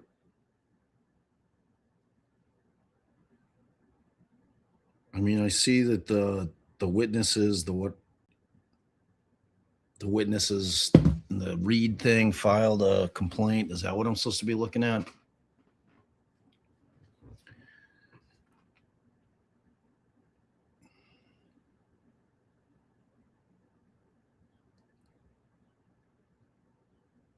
What am I looking for, y'all? Use your words. Use your words. Yeah, I don't. Yeah, the House defendants, whatever. I mean, how much coverage have we had of the Karen Reed civil case?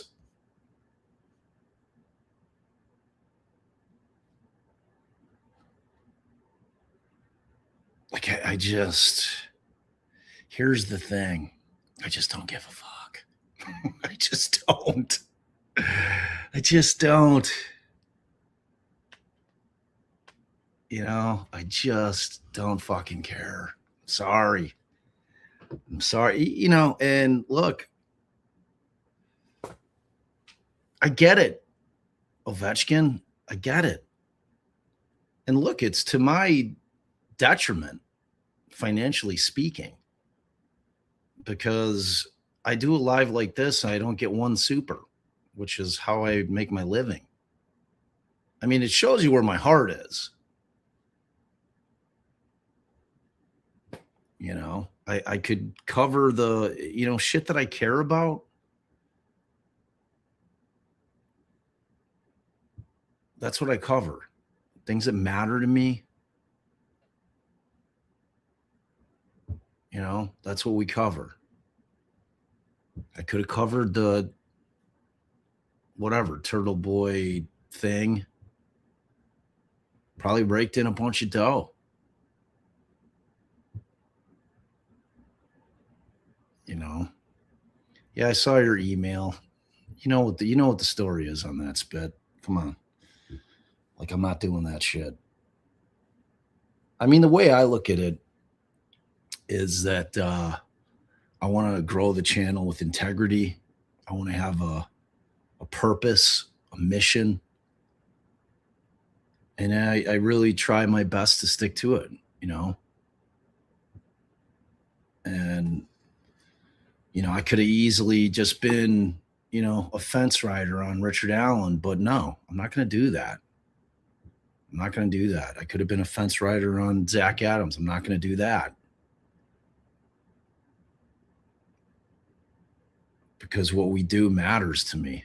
It's like I said, I have a much, much louder voice out on these streets than I ever did one time in a courtroom. And when I see attorneys from all over the country hitting me up, telling me that they appreciate what we do for defense attorneys, that means everything to me. You know?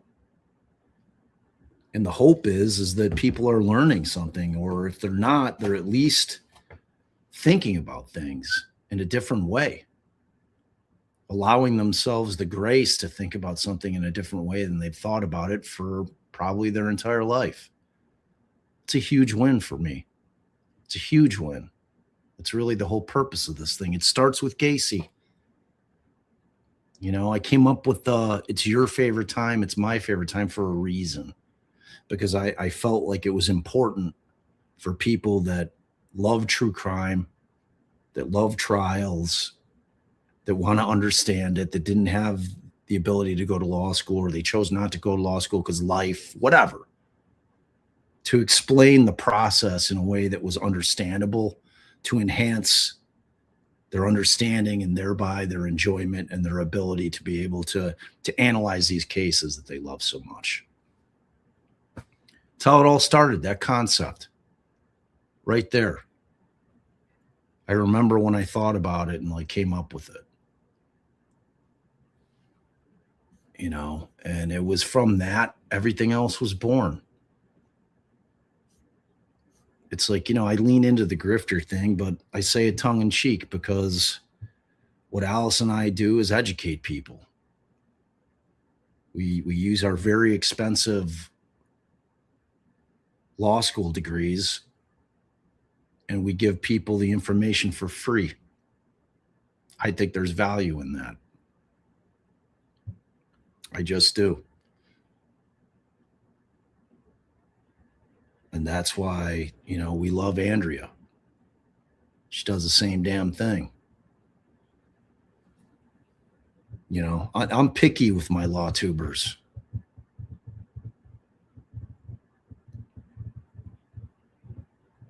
You know,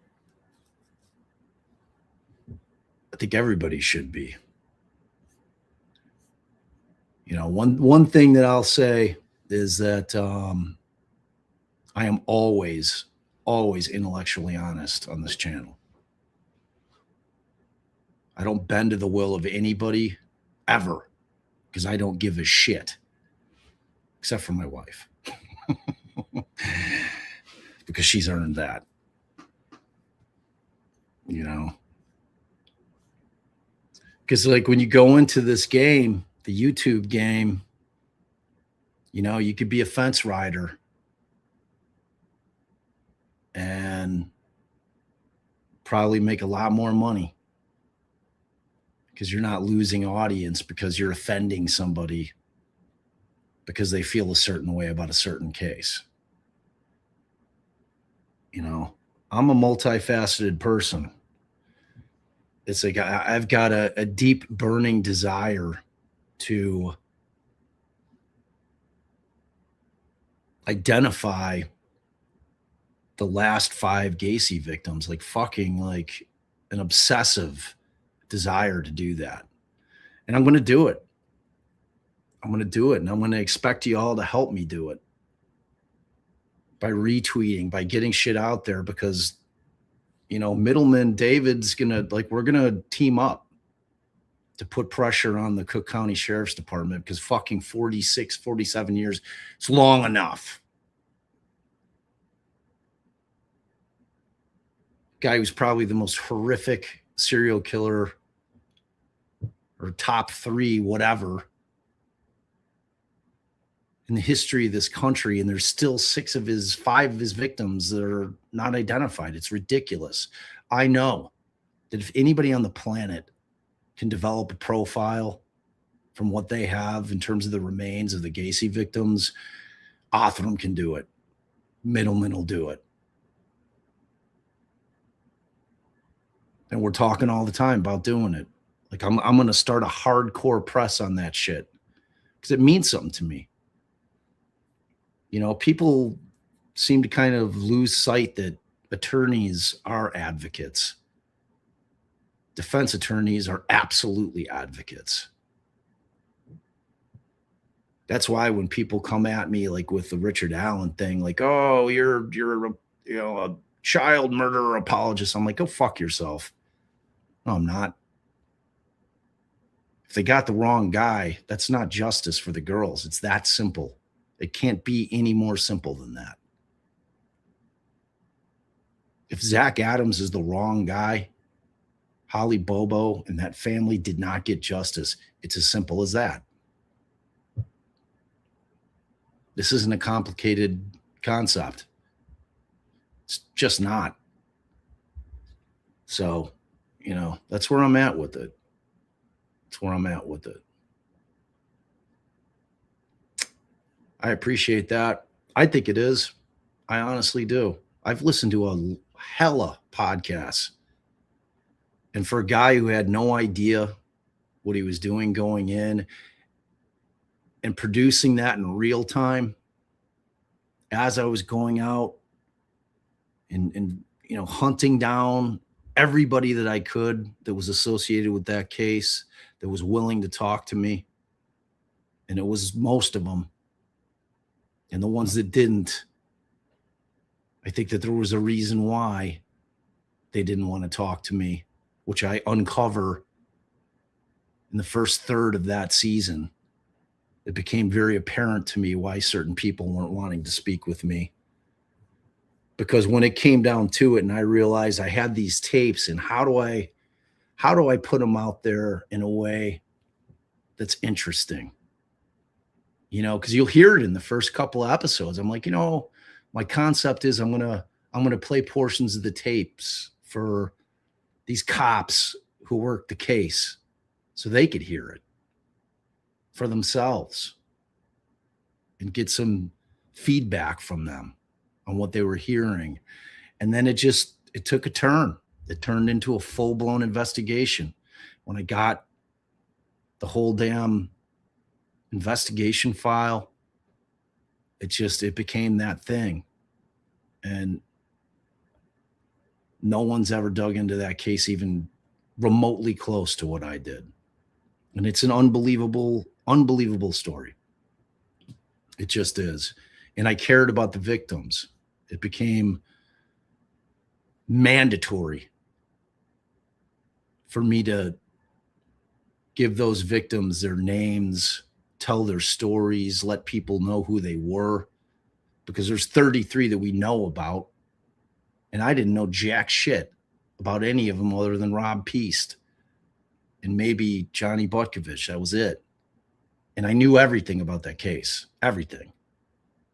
My dad was the guy's lawyer. So, you know, needless to say, I consumed about everything that ever came out about it.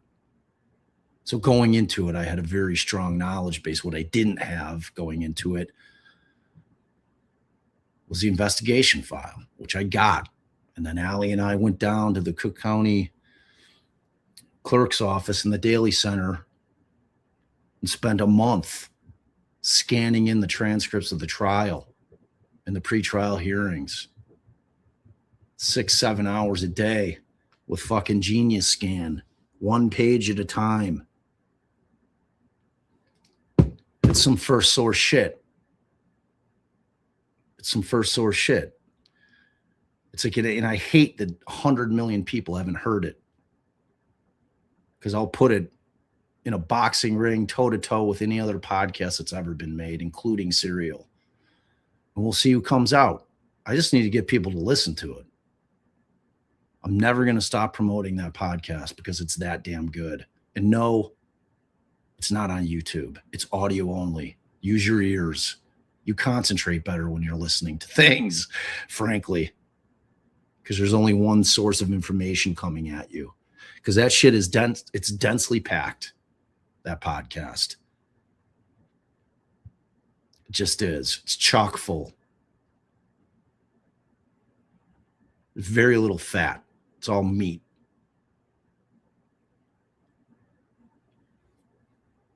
You know?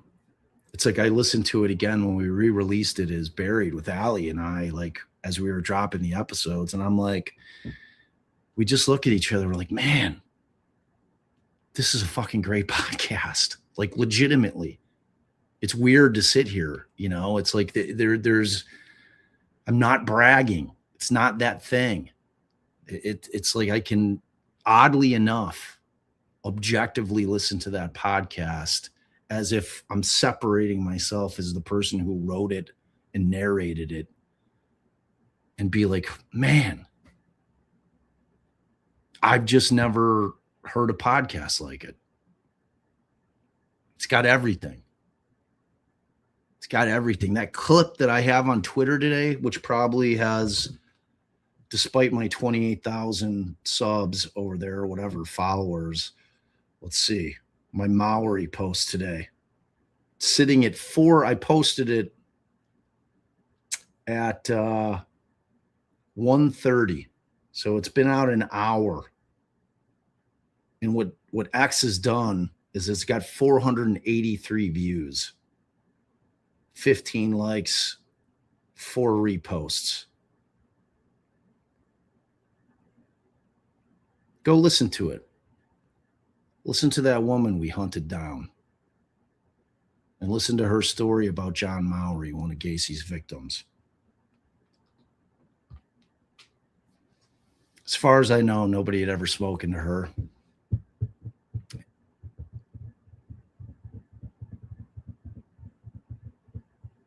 I mean, the concept of these accomplices that he had, and I'm not afraid to say that, David Cram and Mike Rossi. I posted the Zick thing, Johnny Zick, 2 days ago, I think. Fucking Mike Rossi was driving around in John Zick's car for 2 years after John Zick went missing. And the Chicago police didn't do a fucking thing.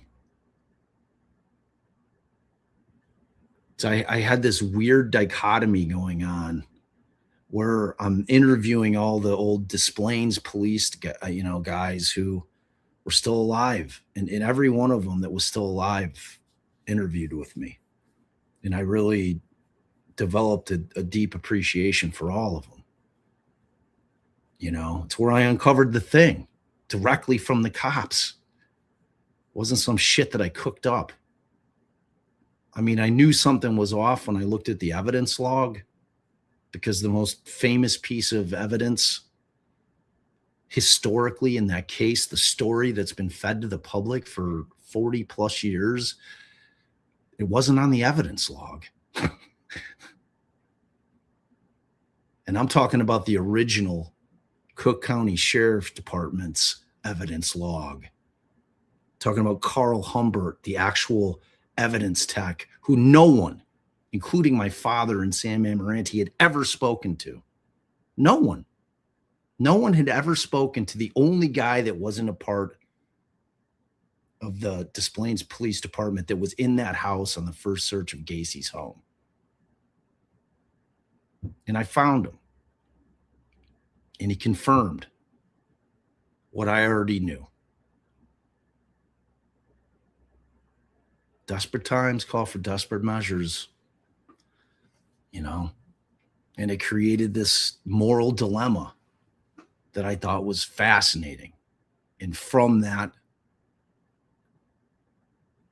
I was able to really lean into the concept of due process and why we don't get to pick and choose who the Constitution applies to, no matter how awful and evil and unspeakable that person might be.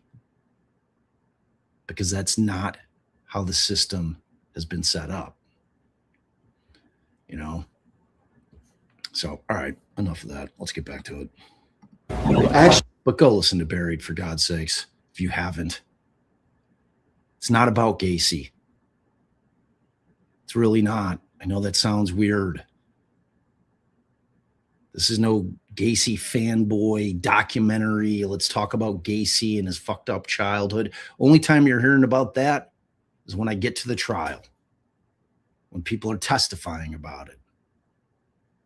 That's it.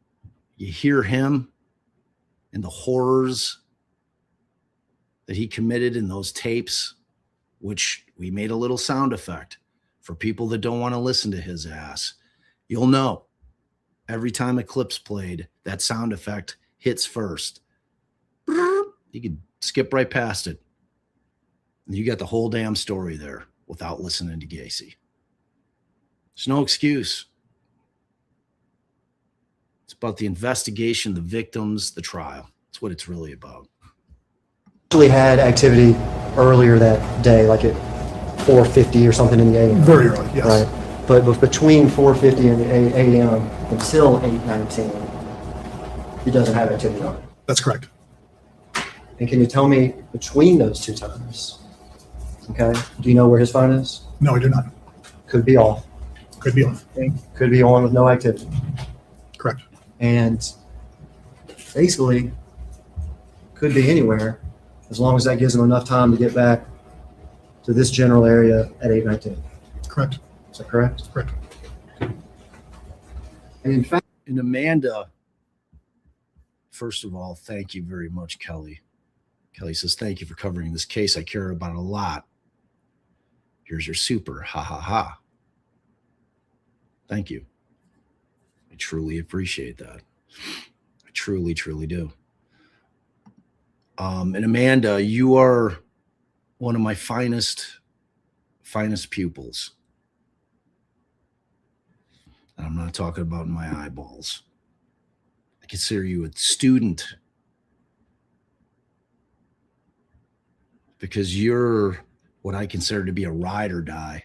And to see that comment, learned everyone isn't guilty because law enforcement said so. Here, it's everything. You encapsulated my entire mission in that one sentence. It's that simple. I don't even consider you a convert. I consider you enlightened. You should be proud of yourself. That old axiom, you can't teach an old dog new tricks, exists for a reason. Because it's fucking true.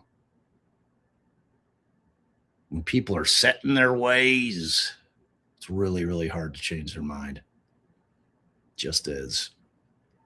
So everybody who's in the same situation as Amanda here, and I know there's a lot of you out there, should be really proud of yourself. And I mean that. You know, there's people that come in to adulthood having deep thoughts about shit on the front end. You know, it's like the change has been unbelievable. And it's the one thing that I truly admire about the internet is the access to information. Because when I grew up, my sources of information were 3 channels on TV: the Chicago Tribune, the Chicago Sun-Times, occasionally the Chicago Reader, and books. And that was it. That was it. And the shit that I was handed in school was the shit that was approved by a school board, and they whitewashed history. But I knew because of where I grew up. I knew because my father was a defense attorney and he drilled it into my mind at a very young age why the Constitution matters. He drilled into my mind what it was that he did for a living and why it mattered. And I've carried that with me forever. It's not an intuitive thing. It has to be taught. You know, it's like sometimes I feel like a goofball on here, like, well, you know, the Constitution, like explaining what the Constitution is to people. But damn, I'm telling you, you'd be stunned on how many people have no idea what that document means or how it pertains to us as citizens. You'd be stunned. Because these cases aren't games.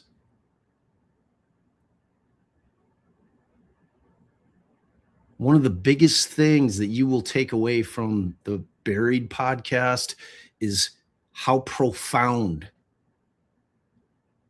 the loss is in cases like that. It's not one person. It's not 10 people. It's not 50 people. It's hundreds. It's thousands of people are impacted by one case like that, because it goes far beyond friends, family, work associates. It attaches to everybody that touches it in any capacity. That's the reality of it. You know, and as much as I love people's passion for cases that they don't really have any connection to, where you see people on Twitter, especially with like the Karen Reed case, you know, people took that personally.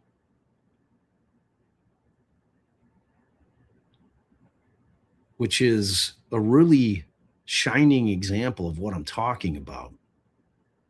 because those are just folks on the internet that took an interest in a case. Imagine being within 6 degrees of separation of that case. Imagine how you feel then. I mean, I cannot wait to get Sean Ellis on here. I cannot wait. And if you don't know who he is, go watch Trial 4. I'm going to say it every day until that live is set. Go watch it. It's unbelievable. It's unbelievable.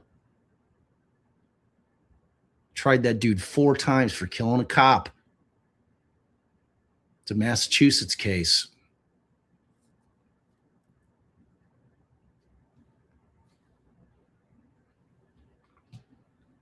And you'll recognize his lawyer. Melanie Littles covered a case that Rosemary was on in the very courthouse that Karen Reed was tried. And that woman is a badass. I'm hoping Sean gets her on the phone with me because I'll convince her to come on. Or I hope she just checks out the channel because she'll want to come on. Watch it. Trial 4. It's on Netflix. At least it was up until a month ago. Garcia's out, Birdman. Not only is Garcia out, there's 72 episodes. It's Garcia is on the Defense Diaries podcast proper. See, our podcast feed is a mess. That's why I pulled what used to be called the Gacy tapes before we remastered the sound and rebranded it and put it out on its own feed, because it's confusing. If you're on Spotify, it just throws all the episodes, all the seasons. It's a jumble. It's a nightmare. Apple, I can't delineate what they are, but at least I can separate them into seasons for different cases that we've covered. But Garcia on Apple, on anything else, is season 2. It's called Tunnel Vision. It's there. Yeah, Runkle booked his air. He's coming. End of May. Hopefully he's staying with us. He knows he's got a home here. So we'll see how it plays out. We're kind of far from the city. That's the only kind of X factor there. But yeah, we all need due process. Most of us don't need more drama. There's an audience for that. You know what I mean? There's an audience for that. It's like I said yesterday, to me, the folks that love Bravo love that shit. Like, I consider that whole sector of the Karen Reed kind of community to be, you know, the Real Housewives of Twitter. It's what it feels like. It's what it feels like. It's what it smells like. It's what it tastes like. You know, and I made the mistake of clicking on some shit at some point. And now it just fills my feed every day. Having to hear and see people just attacking one another nonstop, posting their text messages to one another. It's just not my thing, you know, but some people love it. And I'm not, you know, who am I to say that it's not worth your time? If that's something that occupies your time and you enjoy it, go for it, you know. It's all you.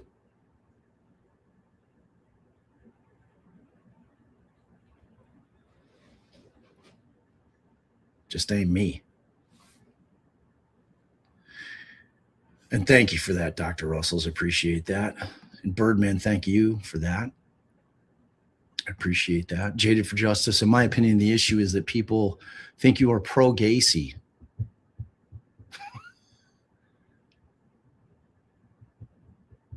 Yeah, that's. I don't know who could think it was pro-Gacy. I mean, my nickname for the guy in the show was the Creep. I couldn't be I'm the furthest thing from pro Gacy.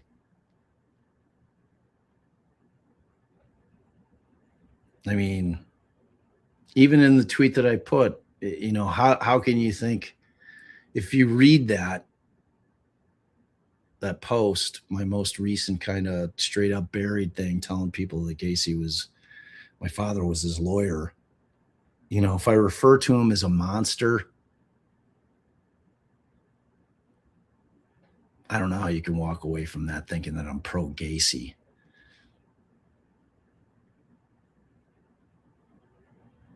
It's a cautionary tale. It really is. It's a cautionary tale. That thing could have been a fucking nightmare. If my father would have asked one question on the motion to suppress that they filed, and that question being, who is the evidence tech? And why don't we have his report? So 2 questions. The whole thing unravels. The whole thing unravels. I mean, when we uncovered it, I didn't know how to make the call to Bill Kunkel, the prosecutor, the lead prosecutor. I love Bill Kunkel. Bill Kunkel performs his entire closing.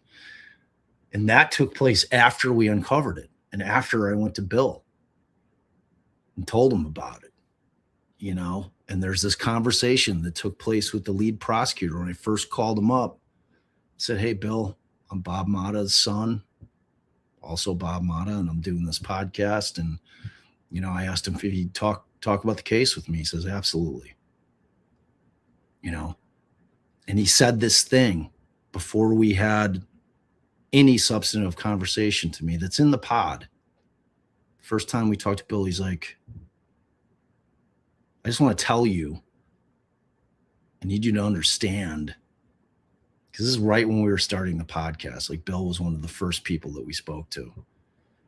He's like, I had nothing to do. I had no knowledge, no hands-on, nothing to do with the case while they were investigating it. It wasn't until they unearthed the first body in the crawl space until I was made aware of what was going on. That was it. That night, they called him. He tells the story. And at the time, I didn't understand why he was saying that to me. I'm like, all right. And then when I uncover the thing, I then understand completely why Bill said that to me. He needed to distance himself from that. Because I think Bill understood in terms of who I am and what I do from a living or for a living, and the fact that he understood my father's intellect and that my father was an excellent attorney. I think he had to assume when I was digging in that I was going to put some pieces together. You know, and I just think about what would have happened had those 2 questions been asked and they had to produce Humbert's report and they uncover what I uncovered 40 plus years later. It's crazy. So yeah, I mean, that, like, if you think that that's a thing, who thinks that? Have you seen somebody say that it's pro Gacy? Like, give me more. Like, if that's a thing that needs to be addressed,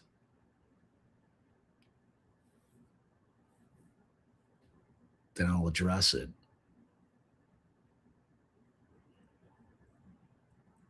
But, you know, anybody who listens to the first 20 minutes and I ask my father what his first impression of Gacy was, and he says, well, I thought he was an arrogant prick. You'll know immediately that this isn't a pro gay. How can you be pro Gacy? Doesn't even make any sense.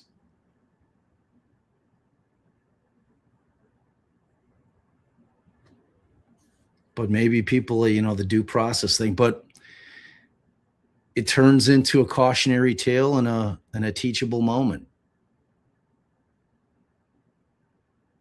Because if my dad, like I said, had asked those two questions, everything, the confessions, the bodies, is all fruit of the poisonous tree, and there's no cure for it. There's nothing the appellate court could have hung their hat on.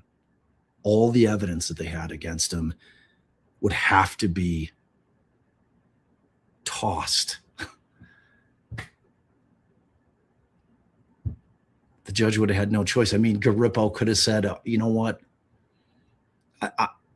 I'm not going to be the asshole here. Like, I'm not going to be the judge that's going to suppress all this evidence because your cops did dirty. I'll leave it to the appellate court.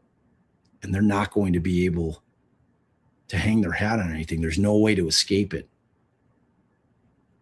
There was no way. There was no way to escape it if it got uncovered. I've been dying to talk to Karen Conti and my old law school professor, Richard Kling, who filed the last appeal on behalf of Gacy right before he was executed, trying to get a stay of execution. None of these appellate lawyers found it either. And it's really telling. When I talked to Mike Albrecht, and he was the one who kind of let slip with it and just laid it out there for me. He's like, man, it's like, he's dead now. There's no more appeals. I guess I can say it now.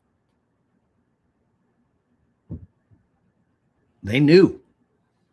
Well, Gacy was still alive all the way until 94. Somebody caught that shit. Whew. Oh my God. Yeah, it's quite the opposite of being a pro Gacy. Quite the opposite. During the time period, during the time period that we have these pings and this activity of Holly's phone in the Yellow Springs area, we do see Mr. What's this? Contact Colin at the conspiracy files. What do you mean? What's he do? How can he help me? Give me more, Kraken. Flush it out. Adam's phone transitioned to this sector here, correct? Correct. And that's the sector that includes Mr. Alston's residence, correct? Correct. And that's the sector that includes Mr. Alston's grandmother's residence. Correct. And then we also see on Mr. Adams's phone during the same general time period, I believe, a time gap of around 20 minutes of inactivity. Is that correct? You're making me do math in my head. I'm sorry. I believe it's closer to 15 if I'm doing the math right. 8:38 to 8:53. Correct. Okay, and that's you did math better than me. 8:58. I'm sorry, 8:38 to 8:53. And in those 15 minutes, his phone could be on or off, and it could also be anywhere on here. Correct. Well, obviously within the travel time. So I could get back to. Correct. Right. When we're talking about getting back to, we're talking about the difference between this sector right here, which again, there's transition and everything, and these lines should keep on forward, and this sector right here, which there's transition and everything, and these lines should keep on going forward. Correct. And then we even see after that, her phone, Holly's, transition into his home, with what we're going to call his home sector. Correct. All right. But, and I'm fine calling it his home sector, but actually, if we look at it, he's in this other sort of area, that whatever we want to call it. Well, and one of the reasons I do call it his home sector is because historically, looking at data, when we have every reason to believe him being there, like at 4 a.m., that is a sector that is utilized. So it's based on historical evidence as well as what we're analyzing here. If we look at it on the diagram, it is in whatever we want to call this area between two sectors. Correct. And then after her phone travels through that home sector, we see her phone again, right? Correct. Her last ping. Her last locate, yes. And that's going to be, I don't think, is this it? Yes. Okay. We see it way down south. Is that correct? Well, we see it served off that cell, correct? Sort of off that Yeah, southern. that Parsons northwest sector. Exactly. And at that time of that ping down south, after it's traveled north, after it's gone through Yellow Springs, after the time gaps and everything we talked about, when we see it for the last time down south, where's Dylan Adams' phone? We don't have any call records for that time frame. We don't know. No. Could be in his front pocket, and her phone could be in his truck. We have no way of knowing.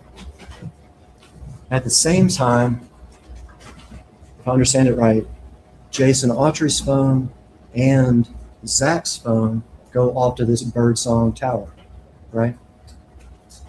Correct. In the general time frame, correct. The general, and each of them, I think you said before, the phones may even be with each other based on some of your observations or whatever. It's possible, yes. Okay. So off to the river together, or the area of the river, the Birdsong Tower Correct. area together, and then back together. Correct. And you were asked before about, there was another. Well, I could tell you, Trial World, I agree with that. But over here, we come up with words with like kerfuckle. And I'm all about people using that. It was Allie. It was really a slip of the tongue. She meant to say kerfuffle. And kerfuckle came out, and frankly, it's an upgrade on the word. That should be the new word. Kerfuffle should be shelved, and in its place should be kerfuckle. It's just more accurate. You know? A little map that had like a light green line. It wasn't part of your PowerPoint, I don't believe, but you were. Yeah, here's the thing with YouTube. And Spitfire keeps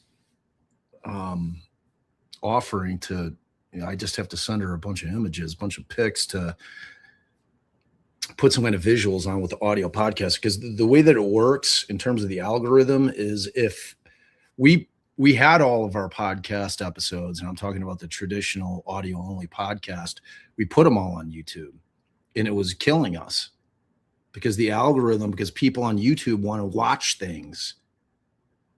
So when we were putting, just with like an image, whatever it was, probably the logo, we put that on there. People would listen to it for 30 seconds and then they'd click off. They'd move on because they were expecting to see visuals. And when that happens over and over and over again, what that tells the algorithm in its mind, well, that thing sucks. That's some shit content. We're not going to push that. Therein lies the rub. Therein lies the rub. I kind of hate the whole video podcasting thing is becoming a thing because I'm a traditionalist in terms of I love listening to podcasts. I don't need to see somebody fucking sitting there reading off their tablet,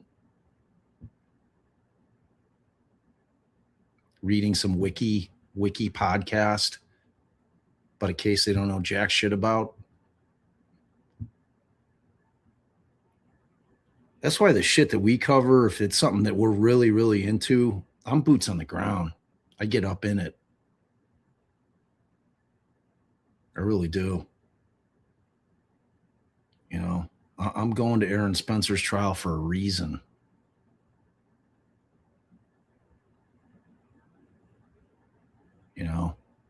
I attended all the hearings and the trial in Delphi for a reason. In this case that DB put me on a couple days ago, the Kristen Ramsey case, I mean, it's 4 hours away. It's a 15-year-old cold case. They had the same shit that they had 15 years ago, and all of a sudden they arrest her. Thing smells.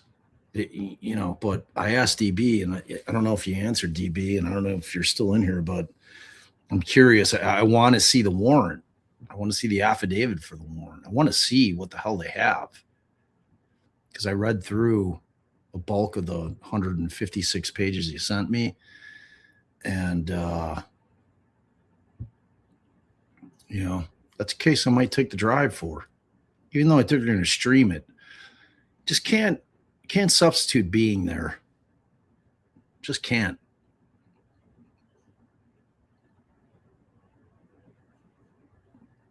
It's nothing like being in the courtroom. Ask about sort of a timing issue about when one of Zach's calls was and what tower it was on, or what sector of the tower it was on. Specifically related to Birdsong Birdsong. and return trip. Exactly. Yes. The return trip. So you're asked a question about Zach's return trip, Correct. and you pointed out, if I understood it, that he was on a certain sector of that tower at a certain time. Correct. And then 6 or 7 minutes later, 7 or 8 or 6 or 7. If you're going to ask me the times, I'm going to have to look at the map. I think it's 32 to 38, but I don't know if that's 6 or 7 because of the way things are counted. I believe that's the one that you're referring to.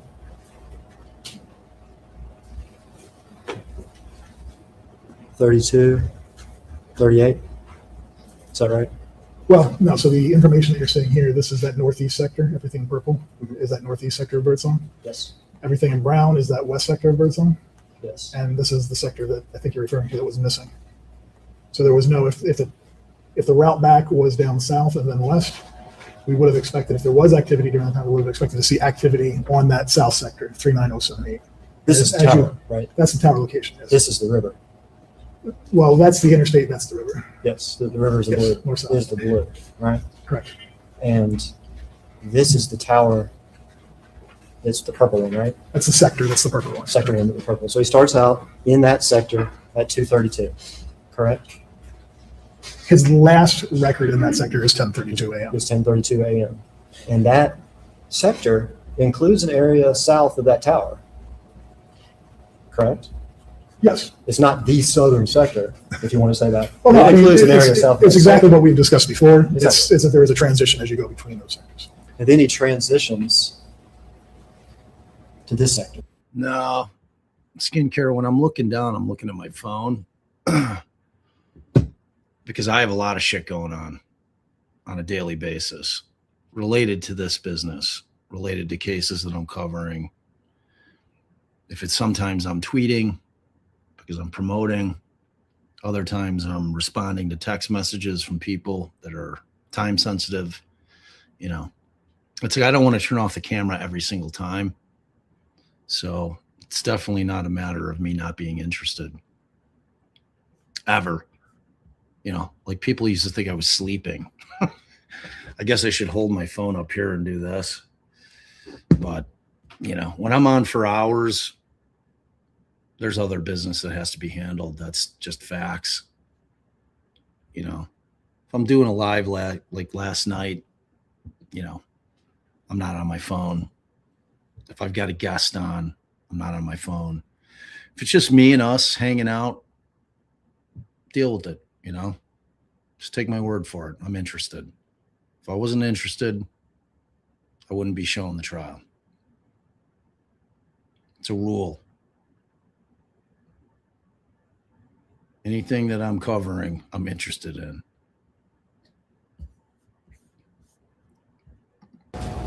Is that correct? Correct. Right. And at the time, this is the only, I just don't want it to be confusing, okay?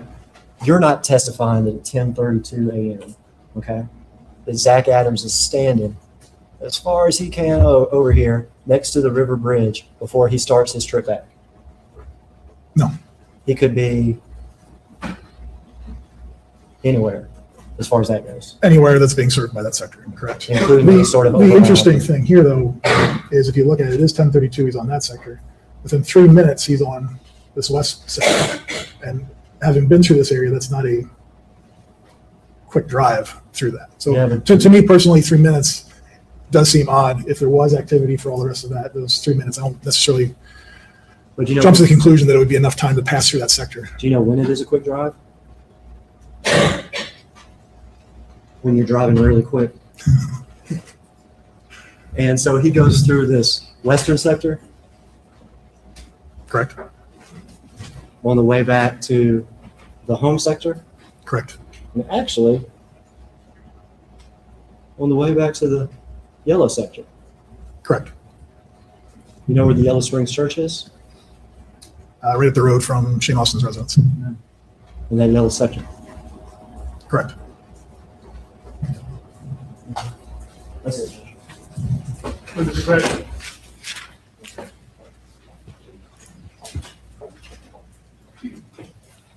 First thing I would do-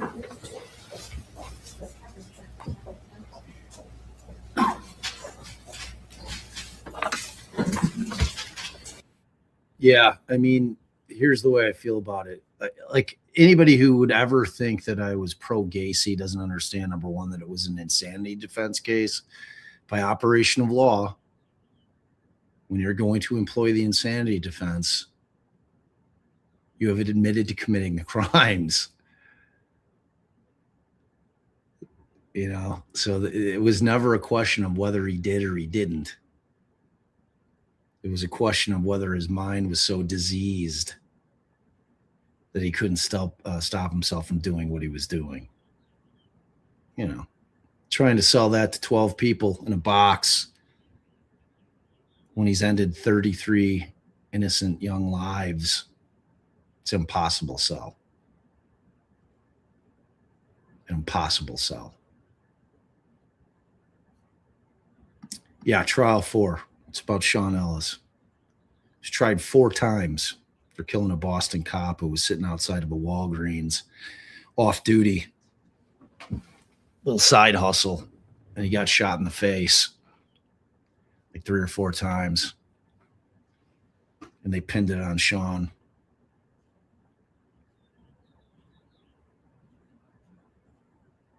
It's an amazing, amazing documentary. And Sean Ellis is an amazing guy. Can't wait to have him on. Can't wait. And that's the kind of shit. I'll put it up. It'll get 3,000 views on YouTube. And it'll be some of the best content on the whole platform. And I don't care. It's their loss. Go watch Cavicular. Go watch fucking Mr. Beast. Go watch some soulless, pointless shit. You know, I mean, there's nothing I could do about it. There's nothing I could do about it. It's still going. It's not over.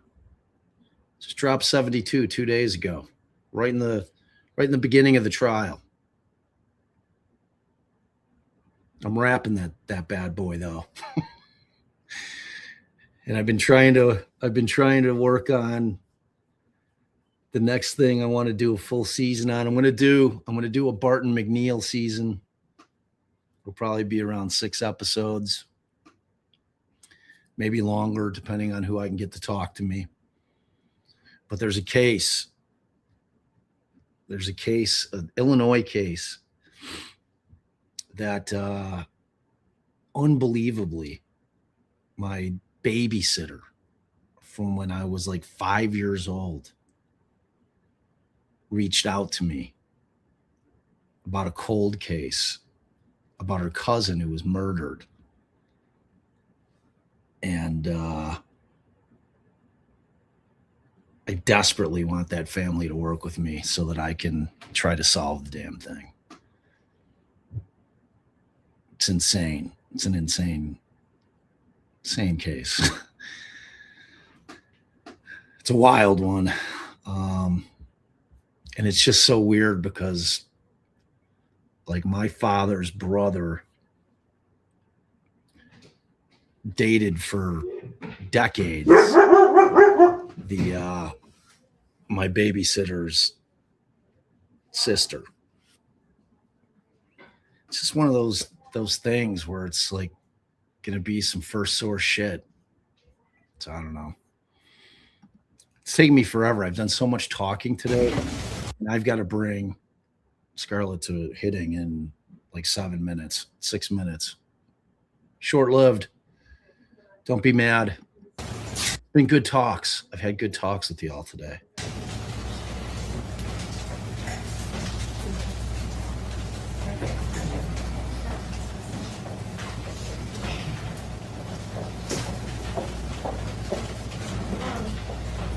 And Britney Spears, I'm gonna fall. Let's just change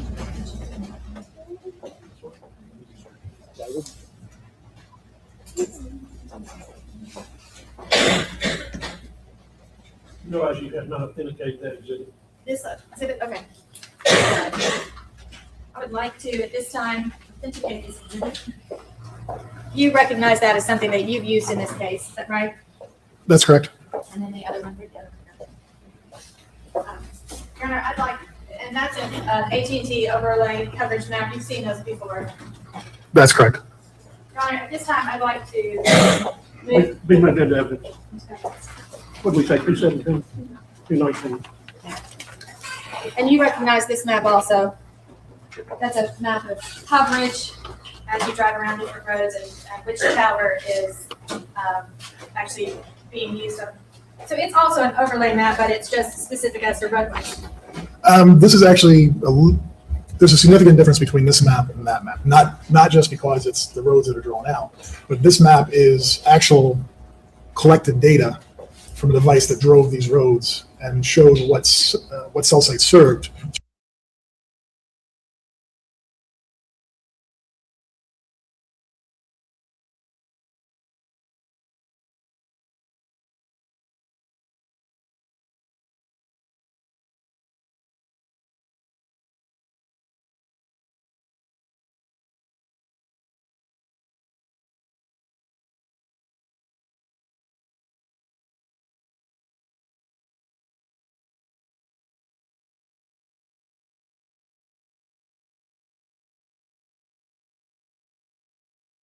Through these areas, whereas that map is produced based on predicted physics modeling and calculations. So this is what I would call real world data. This is what was actually in place when they drove it, whereas that other map is prediction. It tries to model real world data. Okay. And so, Your Honor, I'd like to move the second item, and it is 218 into evidence at this time. Made into evidence. 218. So we'll look at this map 219, right here. And would you agree with me that this area right here is the Shiloh Road Tower? Shiloh Road or Natchez Trace Tower. I think we've called it by both names. Okay, the Shiloh Road Tower, and it's, will you read the number for the record off as to what the number here is? So the tower number is 1096, and the sector numbers are 10961, 10962, and 10963. Okay, and right here, what color is the sector 3 of the Shiloh Tower? I believe you're actually pointing to sector 1, right? Okay, is that sector 1? Yeah, sector Okay, 1, sector 2, sector 3. Okay, so sector 1, what color is that sector 1? Well, there's lots of blue on there, so I'll call it blue, but it's a medium dark blue. Okay, and what is this green color right here that bleeds into it? It's an olive green, I guess. Okay, I meant what sector number is that? Oh, that sector number is 31523. And is that what we were calling Cox 3? Correct. Cox Road, southwest sector. And so this Shiloh Tower sector, that's a fairly weak sector as you compare it to other sectors. Is that accurate? Yeah, there are other sectors on here that you can see. Even the south sector here reaches out much further than that one does. You can do the kind of a similar analysis even on like the Parsons sector, just as far as how much area it covers. Okay. And you at some point actually were overlaid this map with a road map, isn't that right? That's correct. And that Yellow Springs Road where Shane's, Austin's house is, and Yellow Springs Church is, and where his grandmother's barn is, those all showed up in Cox 2 sector clearly, didn't they? That's correct. They were not in that small Shiloh Road sector. That's correct. Okay.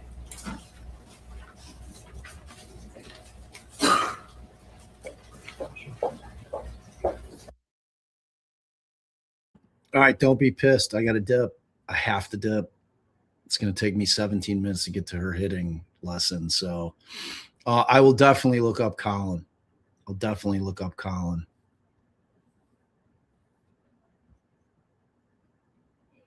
And because that's right up my alley. I mean, that's exactly what I want to do. And if he can help be a megaphone for what I'm trying to do with Othram, that would be amazing.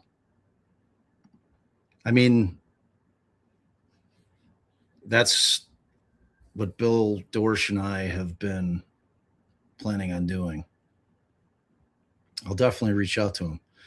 I mean, I just have to find a good contact where it's not getting lost in the shuffle, you know? But all right, y'all, we'll pick it up tomorrow. I'm sorry I talk so much today. What are you going to do? I'm a big mouth. I've got thoughts. I heard things. So sometimes I just have to talk.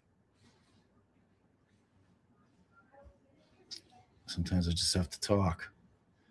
Yeah, I think that's true, man. It's a straight up podcast channel, but it's confusing because this channel is called the Defense Diaries podcast.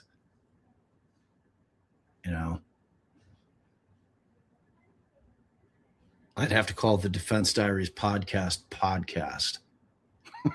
Maybe. I don't know. All right, y'all mods. I adore you. You guys are amazing every single day. I just couldn't love you any more than I do. And to you, all of you out there that hang with me every day, I absolutely adore you as well. Because without you guys, I'd quite literally just be an old guy screaming into the void. Talk to you tomorrow.